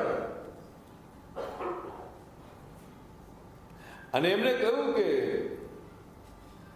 એક સંસારના મોહમાં ડૂબી ગયેલો માનવી તો કે ગાય તો કે સુકાઈ ગયેલા છાણામાં કોઈ વાળ ફસાયેલો હોય. હવે સુકાઈ ગયેલા છાણામાં વાળ ફસાયેલો હોય ને એને બહાર કાઢવો હોય તો બહુ મુશ્કેલ, તૂટી જાય પણ એ નીકળે નહીં બહાર. હવે આપણે નક્કી કરીએ કે આ જગતમાંથી આપણે નીકળવાનું તો છે જ કોઈક દિવસ, તો કઈ રીતે નીકળીશું? સુકાયેલા છાણામાંથી નીકળતા વાળ તરીકે કે માખણમાંથી સરી આવતા વાળ તરીકે? માખણમાંથી સહેલાઈથી વાળ નીકળી આવે છે કારણ કે કોઈ ગ્રીપ નથી, પકડ નથી. જે વસ્તુ કે વ્યક્તિ ઉપર તમારી પકડ હશે અને છોડવાનો સમય આવશે તો તમે દુઃખી થઈ જશો. દુઃખ વ્યક્તિ નથી આપતી, દુઃખ વસ્તુ નથી આપતી.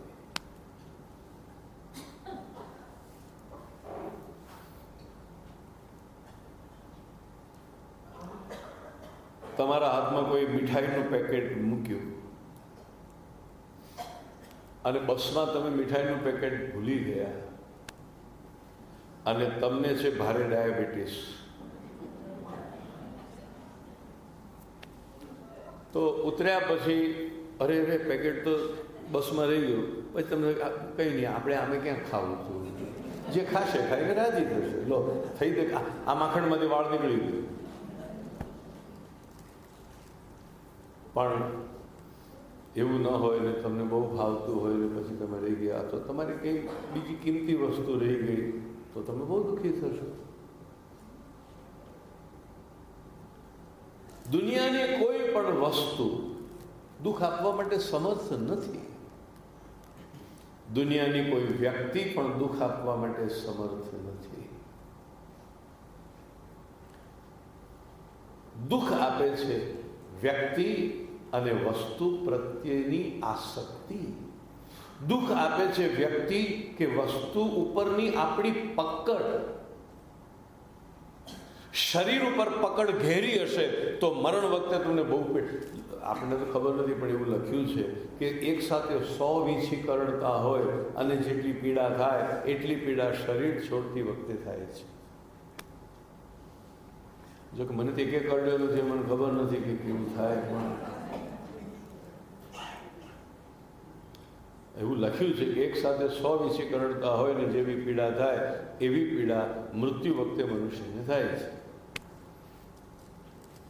હવે આપણે કરવું શું? જેને થઈ ગયું તો કહેવા આવતા નથી, ઉપરથી કે મેસેજ મોકલતા નથી કે આવું થાય છે કે નથી થતું.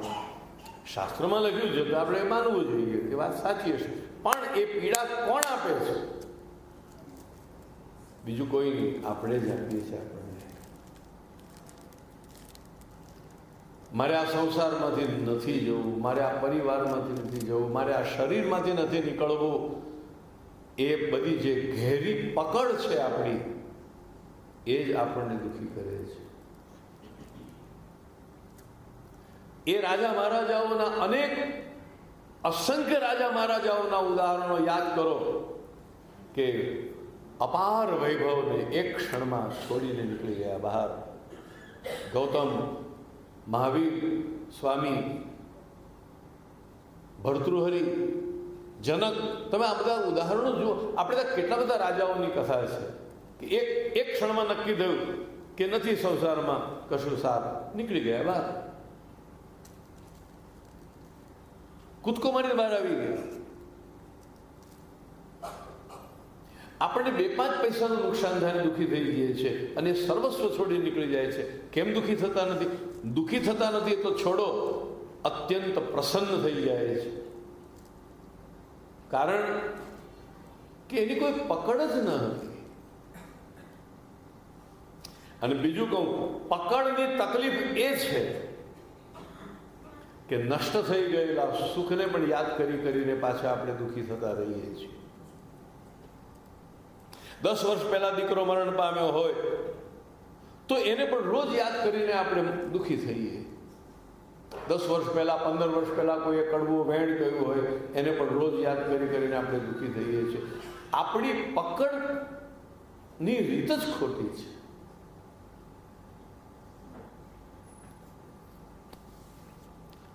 કોઈ વ્યક્તિને દોષ ન દેશો કે દુઃખ આપે છે, કોઈ વસ્તુને દોષ ન દેશો કે દુઃખ આપે છે. દુઃખ આપે છે આપણી એના ઉપરની ગ્રીપ, અને જેટલી વધારે મજબૂત પકડ એટલું વધારે દુઃખ, જેટલી હળવી એટલું ઓછું દુઃખ. અને જો કોઈ ગ્રીપ જ નથી, કોઈ હોલ્ડ કરવાની, પકડી રાખવાની વૃત્તિ જ નથી, તો જરાય દુઃખ નથી, સવાલ જ નથી દુઃખનો. કોઈ કહેશે તમારું આટલું કોઈ ચોરાઈ ગયું કે લૂંટાઈ ગયું, મારું ક્યાં હતું? લો પતી ગઈ વાત, હું શું કરવા દુઃખી થયું? જનકને કોઈ કહ્યું મિથિલામાં આગ લાગી છે, જનકે કહ્યું કે મિથિલાને આગ લાગી છે, એમાં જનકને શું લેવા દેવા છે? હા, એને ઓલવવાનો પ્રયત્ન કરશે પણ દુઃખી નહીં થાય. તો આ શાસ્ત્રો આપણને આ વસ્તુ શીખવે છે. અને કમનસીબ કહો કે સારું નસીબ કહો કે ખોટું નસીબ કહો, પણ બધું છોડ્યા વગર તો છૂટકો જ નથી. તમે હેપી લાઈફ જીવતા હો કે અનહેપી લાઈફ જીવતા હો, તમે મુસાફર છો. તમે ગમે તેમ ઝૂંપડીમાં રહેતા હો તો ઝૂંપડી છોડવી જ પડશે, મહેલમાં રહેતા હો તો મહેલ પણ છોડવો પડશે. કારણ કે ઝૂંપડી પણ તમારું ઘર નથી અને મહેલ પણ તમારું ઘર નથી. તો ઝૂંપડીમાં રહેનારો ઝૂંપડી ઉપર એક પકડ શા માટે રાખે? મહેલમાં રહેનારો મહેલ ઉપર પણ પકડ શા માટે રાખે?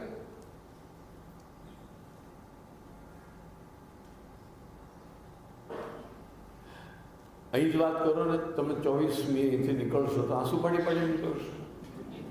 અરે મારો ફલાણા નંબરનો કમરો,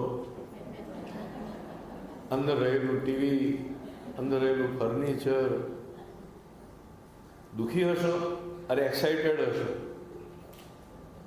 કે ઘરે પહોંચવું છે, આટલા વાગે પહોંચવું છે, આ લેવા આવશે, આમ થશે તેમ થશે. હવે અહીંથી તમે નીકળો ત્યારે કેમ દુઃખી નથી? કારણ કે તમારી અહીંયા આ જગ્યાનો હું માલિક છું એ ગ્રીપ જ નથી, તમારી પકડ નથી એના ઉપર. અહીં તમે છો, તમને ખબર છે કે તમે મહેમાન છો, તો યાદ રાખો દુનિયામાં પણ તમે મહેમાન જ છો. અહીંયા તમે 4 દાડા રહો છો, ત્યાં તમે 4 દિન કી ચાંદની, સવાર બપોર સાંજ ને રાત, બાળપણ, જુવાની, ગળપણ ને મૃત્યુ. અહીંયા 4 દિવસના મહેમાન છે ને અમે 4 દિવસના જ મહેમાન છે. એમ 4માં કેટલા ગયા એ તો ખબર નહીં. કોઈ આજ જશે કોઈ કાલ, આ તો પંખીડાનો. કોઈ આજ જશે કોઈ કાલ,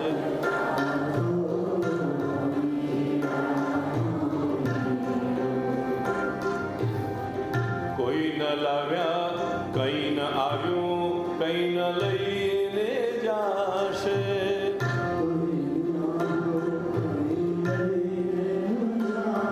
કશું લઈને આપણે આવ્યા નથી, કશું લઈને જવાના નથી. આમ આ બધું એકદમ એકવાર કહેવાથી કે એકવાર આપણા મનને સમજાવવાથી ગળે નહીં ઉતરે.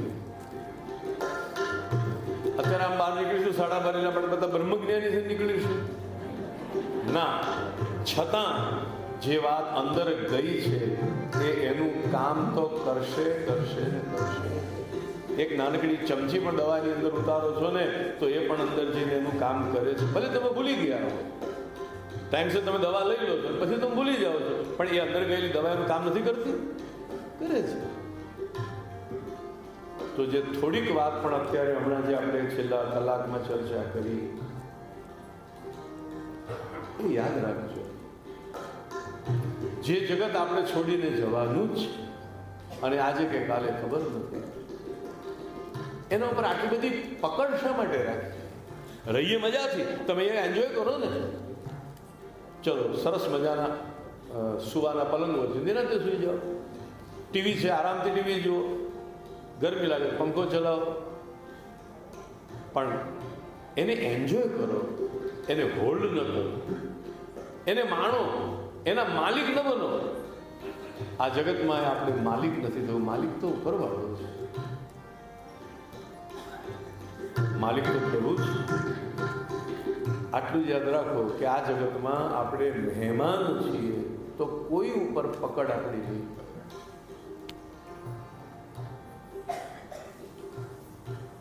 ચલો 2 મિનિટ ધૂન બોલી લઈએ, પછી આપણે વાત કરીએ.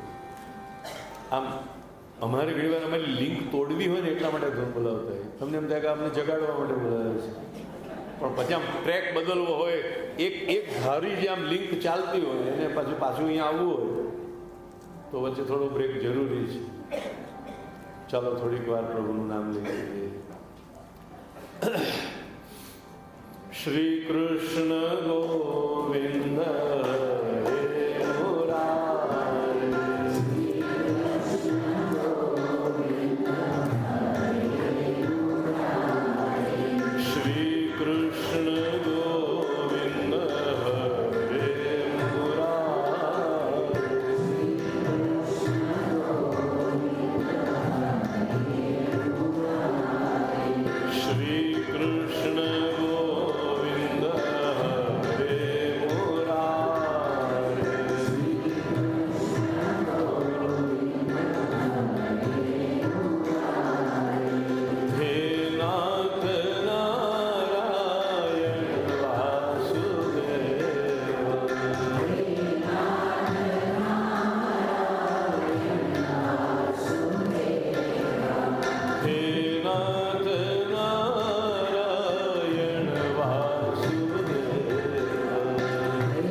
ત્વમ તુ સર્વં પરિત્યજ્ય સ્નેહં સ્વજન વસ્તુષુ મય્યાવેશ્ય મનઃ સમ્યક સમદ્રુક વિચરસ્વગા. અગર ઈચ્છતા હો કે અગ્નિ શાંત થાય તો ઈંધણ નાખવાનું બંધ કરો. સંસારમાં માનવી ત્રિવિધ તાપથી બળે છે, પણ આપણે શું કરીએ છીએ, પાછા એ તાપની અંદર ઈંધણ નાખ્યા કરીએ છીએ. રોજ સવારે, રોજ બપોરે, રોજ સાંજે વારંવાર એમાં આહુતિઓ નાખ્યા કરીએ છીએ. હવે એ અગ્નિ શાંત થાય એવું કેમ બની શકે? દુઃખને આપણે પુરસ્કૃત કરીએ છીએ, વેલકમ કરીએ છીએ, પોષીએ છીએ, ચિરંજીવી બનાવીએ છીએ. એક બાજુ આપણે ફરિયાદ કરીએ છીએ કે સંસારમાં ત્રિવિધ તાપ અમને બાળી રહ્યા છે, અને બીજી બાજુ એ જ બધા તાપને નિભાવી રાખવા માટે, ટકાવી રાખવા માટેના ઉપાયો કરીએ છીએ. શ્રી કૃષ્ણે કહ્યું, પહેલા તો અંદર આહુતિ નાખવાની બંધ કરો. આગ ઓલવવી હોય તો પહેલા તો એ કરો કે એને ટકાવી રાખવા માટે તમે જે રોજ ઘીની, તેલની આહુતિ આપો છો એ બંધ કરો. યદિદમ મનસા વાચા ચક્ષુભ્યામ શ્રવણાદિભિ નશ્વરમ ગૃહ્યમાણમ ચ વિદ્ધિ માયા મનોમય.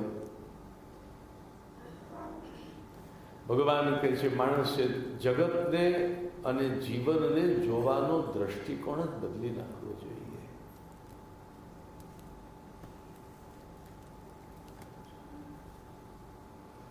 જીવનમાં જે કંઈ સારા નરસા પ્રસંગો બને એને યથાર્થ રૂપે સમજવાને બદલે આ એક નાટક છે, એક માયા છે, આ એક જાતનો ખેલ છે, એ વલણ અપનાવો. બહુ સુંદર મુદ્દો છે. તમે ઇવેન્ટ ન બદલી શકો તો તમે ઇન્ટરપ્રિટેશન તો બદલી શકો છો ને.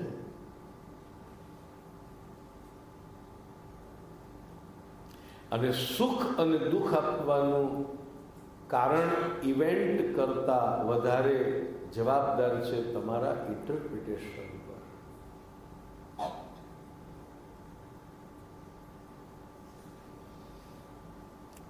તમે એને નકારાત્મક રૂપમાં લેવાને બદલે વિધેયાત્મક રૂપમાં લો. ધરતીકંપ થયો અને લોકોના મકાન તૂટી ગયા, લોકો બહુ દુઃખી થયા, પણ હવે ઘણા એમ કહે છે કે આ ધરતીકંપ ન થયો, તમે નવા ઘરમાં ન રહેતા હો. ઘણા લોકો આપણે જોડિયામાં ઘણા કહે કે આ ભૂકંપ થયો, તમારે નવા ઘરમાં રહેતા થઈ ગયા.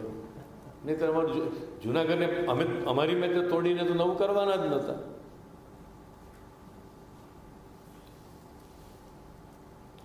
જેમ દરેક રાત્રિ પ્રભાતે જ પૂરી થાય છે. રાત ક્યારે પૂરી થાય? દિવસે ને સવારે. જેમ દરેક રાત્રિ પ્રભાતે પૂરી થાય છે, એમ દરેક દુઃખ સુખમાં જ પૂરું થતું હોય છે. દરેક દુઃખ એની પાછળ સુખ લઈને આવતું હોય છે, પણ એ પાછળ છુપાયેલું સુખ આપણને દેખાતું નથી. આગળ રહેલું દુઃખ આપણને દેખાય છે અને આપણે દુઃખી થઈ ગઈએ છીએ.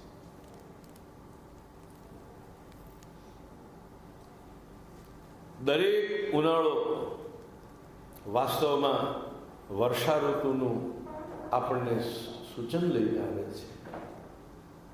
એટલે ઘણી વાર ઉનાળામાં બહુ તાપ પડે, લોકો કે આ વખતે તાપ એટલો બધો પડે છે ને કે વરસાદ સારો પડશે. એ રિલેટેડ છે ને. તમે એવો આગ્રહ રાખો કે સૂર્યના કિરણો તપે જ નહીં, દરિયાના પાણીનું બાષ્પીભવન થાય જ નહીં, તો તમારા ખેતરો સુધી, તમારા ઘર સુધી, નદી તળાવો સુધી પાણી ક્યાંથી આવશે?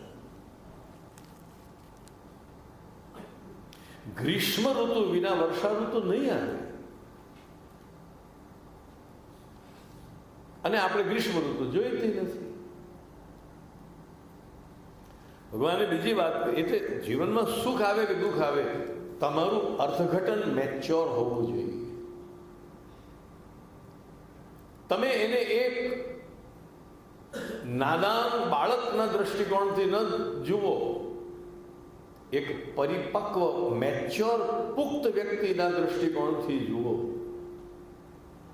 તો તમારો અનુભવ આખો બદલાઈ જશે. ભગવાન એટલું જ કહ્યું કે એંગલ બદલી નાખો.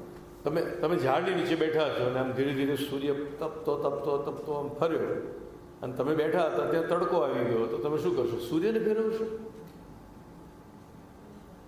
કે જરા આમ જતો રહે એટલે પાછો મને છાંયડો આવે? ના, સૂર્યને પણ ન ફેરવી શકાય, ઝાડને પણ ન ફેરવી શકાય, પણ આપણે આપણી જાતને તો ફેરવી શકીએ છીએ ને. આ સેજ આમ ખસી ગયા, પાછા છાંયડામાં આવી ગયા, લો શું અઘરું છે? ઝાડ હટાવવા જાવ તો ખોદવું પડે, પછી ઝાડ જ ના મરી જાય. ઇઝીએસ્ટ રસ્તો અપનાવો ને. કાં તો આમ બેસી જ રહો, હવે જ્યાં સુધી રાત ન પડે, છાંયડો ના આવે ત્યાં સુધી અહીંથી હટવાનું જ નથી. તો પછી તમે હઠયોગ કરો, તપસ્વી થાવ, કઠોર તપ કરો. અને હટ લઈને બેઠો, જ્યાં સુધી સૂર્ય છાંયડો નહીં કરે ત્યાં સુધી બંદા હટવાના નથી. આપણે એટીટ્યુડ છે, તમને ગમે તો કરો. બીજો એટીટ્યુડ છે કે ઝાડની શું મજાલ કે મારો છાંયડો હટાવી લે. ઝાડને નમાવા જાઓ, ઝાડ તૂટી જાય, ડાળીઓ તૂટી જાય, ઉખાડીને તો કંઈ ફેરવી શકતા નથી ઝાડને. અને બધું બહુ ઝંઝટનું કામ છે. ઇઝીએસ્ટ રસ્તો એ છે કે જ્યાં બેઠા હતા ત્યાં છાંયડો હતો અને પછી છાંયડો આમ ખસી ગયો તો પાછું છાંયડો, જ્યાં છાંયડો હતો ત્યાં જઈને બેસી જાઓ, અહીંથી બેસી જાઓ. ફરક શું પડ્યો? આપણે આપણી વ્યાખ્યાઓ બદલી નાખવી જોઈએ. આપણે આપણો એંગલ, આપણો દ્રષ્ટિકોણ બદલી નાખવો જોઈએ. ઇઝીએસ્ટ વે ટુ હેપીનેસ એ આ છે. વ્યાખ્યાઓ બદલી નાખો, વલણ બદલી નાખો, એટીટ્યુડ બદલી નાખો. છાંયડો કાયમ રહેતો જ નથી કોઈ દિવસ. તમે કંઈક તમારી ગાડી મૂકીને આવ્યા હો ત્યારે, તો એ તમે જ્યારે કથામાંથી જાઓ ત્યારે પાછો ગાડી હોય ત્યારે તડકો આવી ગયો છે.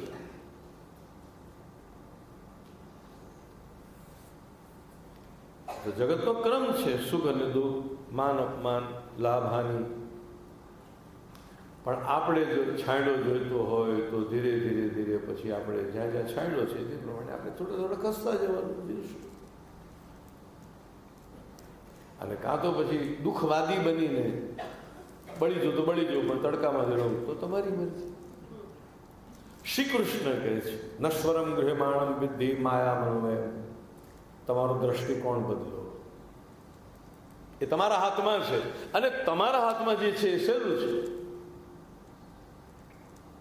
કોઈ માણસ આમ ક્રોધ કરતો હોય, તમે એને ન બદલી શકો, પણ તમને તો બદલી શકો ને.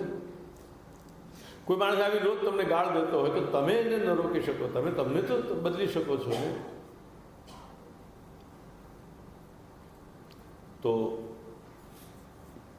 આ રીતે ભગવાને કહ્યું કે મન અશાંત હશે તો તમને આ જગતમાં બધું જ અશાંત દેખાશે. દુઃખી માણસને આ દુનિયા આખી દુઃખી દેખાય, સુખી માણસને આખી દુનિયા સુખી દેખાય, જેવી દ્રષ્ટિએ વિશે. અને એક આખો પ્રસંગ હવે શરૂ કરે છે. યદુ અને દત્તાત્રેયનો પ્રસંગ. ઉદ્ધવે કહ્યું કે પ્રભુ, આ જગતમાં દુઃખ બહુ હોય, મન બળ્યા કરે, તાપ સખત સહન કરવો પડે, દુઃખ સહન કરવું પડે, તો શું કરવું જોઈએ? તો ભગવાને કહ્યું કે હું તને એક ઉદાહરણ આપું છું. એક દિવસ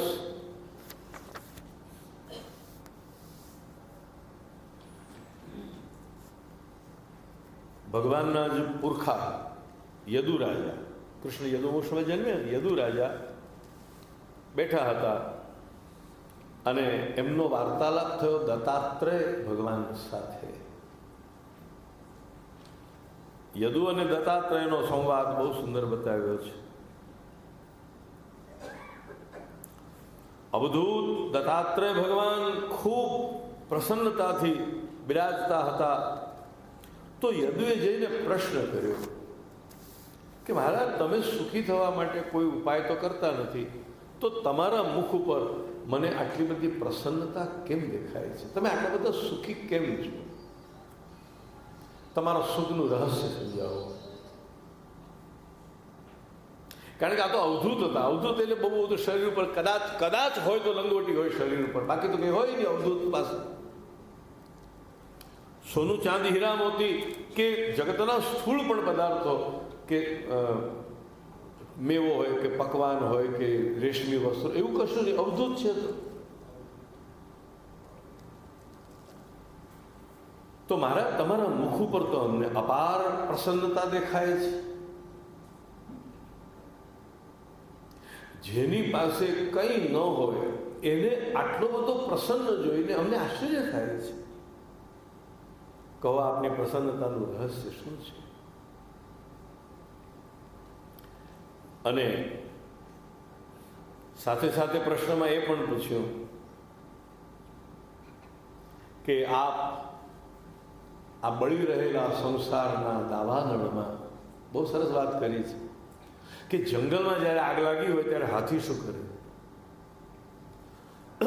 જંગલમાં જ્યારે આગ લાગી હોય અને બધું જ બળી રહ્યું હોય તો હાથી નદીની અંદર જઈને ઉભો રહી જાય છે.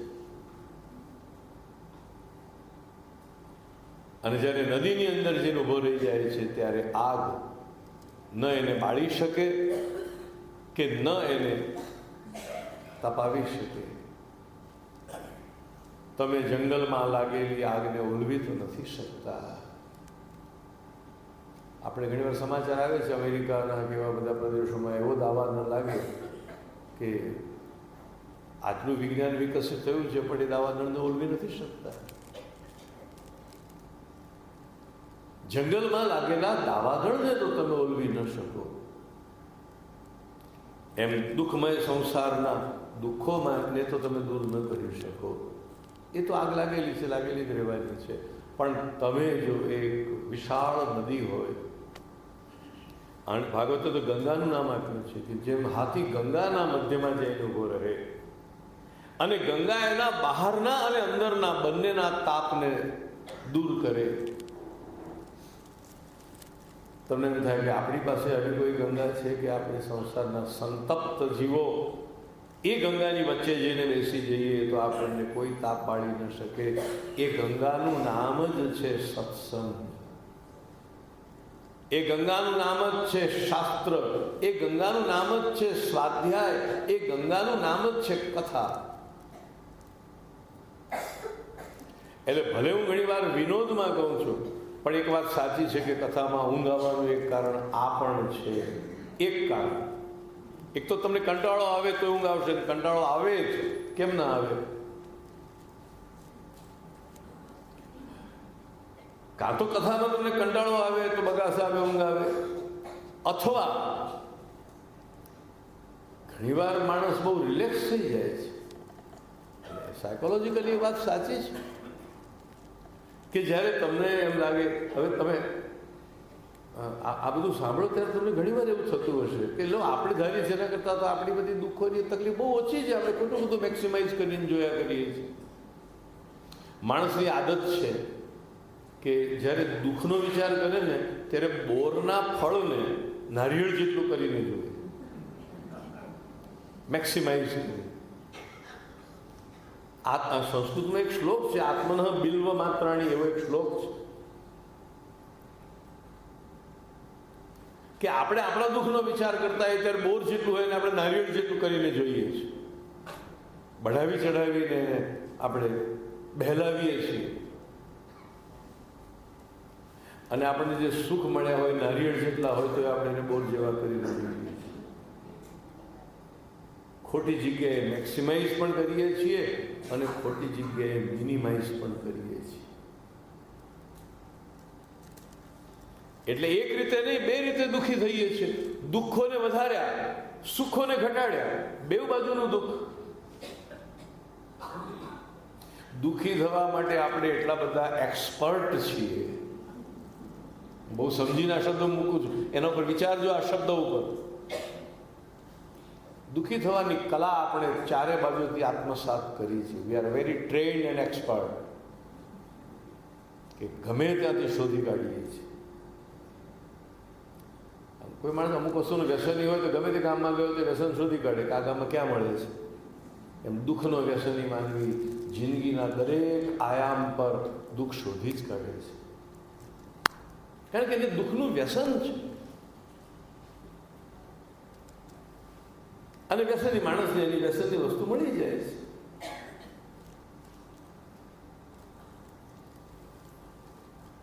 શાસ્ત્ર કહે છે, એના ઉપર વિચાર કરજો. આપણે દુઃખી થવામાં બહુ નિપુણ છીએ, અને એથી ગમે ત્યાંથી દુઃખ શોધતા જ રહીએ છીએ. એક દુઃખમાંથી મુક્ત થયા તો આપણે બાવરા બનીને શોધીએ છીએ બીજું દુઃખ ક્યારે આવે, ક્યાંથી આવે. દુઃખને મિસ કરીએ છીએ આપણે.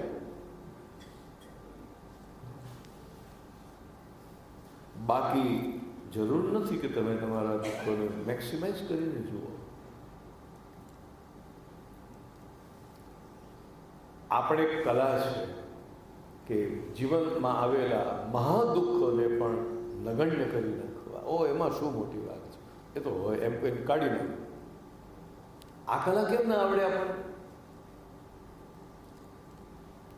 હોય તો કોઈનો દીકરો મરણ પામે હોય તો સંસારનો ક્રમ છે. ભાઈ, કોણ અમર કાયા લઈને આવ્યું છે? કદાચ તમે કે તારે સહેલું નથી. સહેલું તો તમે જન્મ્યા ને ત્યારે પડખું બદલવું સહેલું નહોતું. બદલ્યું કે નહીં? તમને 4 પગે ચાલવાનું સહેલું નહોતું તો શીખ્યા કે નહીં? 2 પગે ચાલવું પણ અઘરું હતું. કેટલી વાર પડ્યા હશો, પણ આખરે 2 પગે ચાલતા શીખ્યા કે નહીં? જો બધું આવડે તો આ કેમ ના આવડે? સુખી થવાની કલા, સ્વસ્થ રહેવાની કલા, શાંત રહેવાની કલા, પ્રસન્ન રહેવાની કલા કેમ ના આવડે? અઘરું કોઈ ના કરવું ને આપણી એ તો બહુ અઘરું છે. હમણાં તમે નીકળશો આ જ વાક્ય બોલવાનું છે. મને ખબર છે કે આ બધું સાંભળવું સારું લાગે તો આપણા ઉપર પડે ત્યારે ખબર પડે. આ કે સાવ કે તમે અંદર શું શું બોલતા હોય બધું એ સંભળાય છે. ભગવાને સરસ કાન આપ્યા છે. એ તો બોલવું સહેલું છે, આપણા ઉપર આવે ત્યારે ખબર પડે. સહન કરીએ તો ક્યાં સુધી સહન કરીએ? આ તો એ કંઈ સહેલું છે? છટકી જવું છે માટે કહીએ છીએ કે એ કંઈ સહેલું નથી. કરવું નથી એટલા માટે આપણે કહીએ છીએ કે સહેલું નથી. જો સૌ કરી શક્યા તો આપણે કેમ? બધા માણસો 2 પગે ચાલતા શીખી શક્યા તો આપણે શા માટે આખી જિંદગી ચોપાગા થઈને ચાલવું? પડ્યા હશો ઘણી વાર. એવું કયો માણસ છે કે પડ્યા વગર 4 પગે ચાલતા આવડી ગયું હોય, 2 પગે ચાલતા શીખ્યો હોય? જરૂર પડ્યા આવીશું. નાક છૂંદાઈ ગયું છે, બીચણ છૂંદાઈ ગયા હશે. અરે ઘણીવાર મનમાં નક્કી કર્યું છે બળ્યું એના કરતાં આ સારું છે, 4 પગે કેટલા સેફ. અને ગુરુત્વાકર્ષણના નિયમ પ્રમાણે તો 4 પગવાળો વધારે સેફ છે. ભાગ્યે જ કોઈ પ્રાણીને હાડવૈદ પાસે જવું પડે છે. 4 પગું એનિમલ ભાગ્યે જ હાડવૈદ પાસે જાય છે. ઓર્થોપેડિક હોસ્પિટલ પ્રાણીઓ માટે બહુ નથી, માણસ માટે છે. કારણ કે માણસનું ચાલવું ગ્રેવિટેશનના નિયમ પ્રમાણે આ રિસ્કી છે. 2 પગવાળું ટેબલ ને 4 પગવાળું ટેબલ. બોલો બરોબર કે નહીં? ટ્રીપોડ કરતા 3 પાયાવાળી પેલી ટ્રીપોડ હોય એના કરતાં 4 પાયાવાળી હોય તો ઉરળે ઓછી. તો ભગવાને એટલે જ બધાને 4 પગ આપ્યા. હવે તમે એમ ના કહેશો તો પછી શું અમારે અહીંથી આ રીતે નીકળવું બહાર? એવું નથી. પણ 4 પગે ચાલવું વધારે સેફ હતું. છતાં આપણે બધા 2 પગે ચાલી શકે તો હું કેમ ના ચાલી શકું? એમ કરીને પડતા આખડતા 2 પગે ચાલતા થઈ ગયા કે નહીં? કોઈ કામ ન કરવું હોય ત્યારે આપણે કહીએ તો બહુ અઘરું છે, એ તો બધા આ તો બધા ઋષિમુનિઓ કરે, આપણે વળી કોણ? આહા, શું નમ્રતા તમારી! સંકલ્પ કરો કે આમાંથી જીવનમાં જેટલા ઉપયોગી આપણને માર્ગદર્શન મળે એ જીવનમાં અપનાવવા છે. આમાં અઘરું એટીટ્યુડ બદલવો શું અઘરો છે?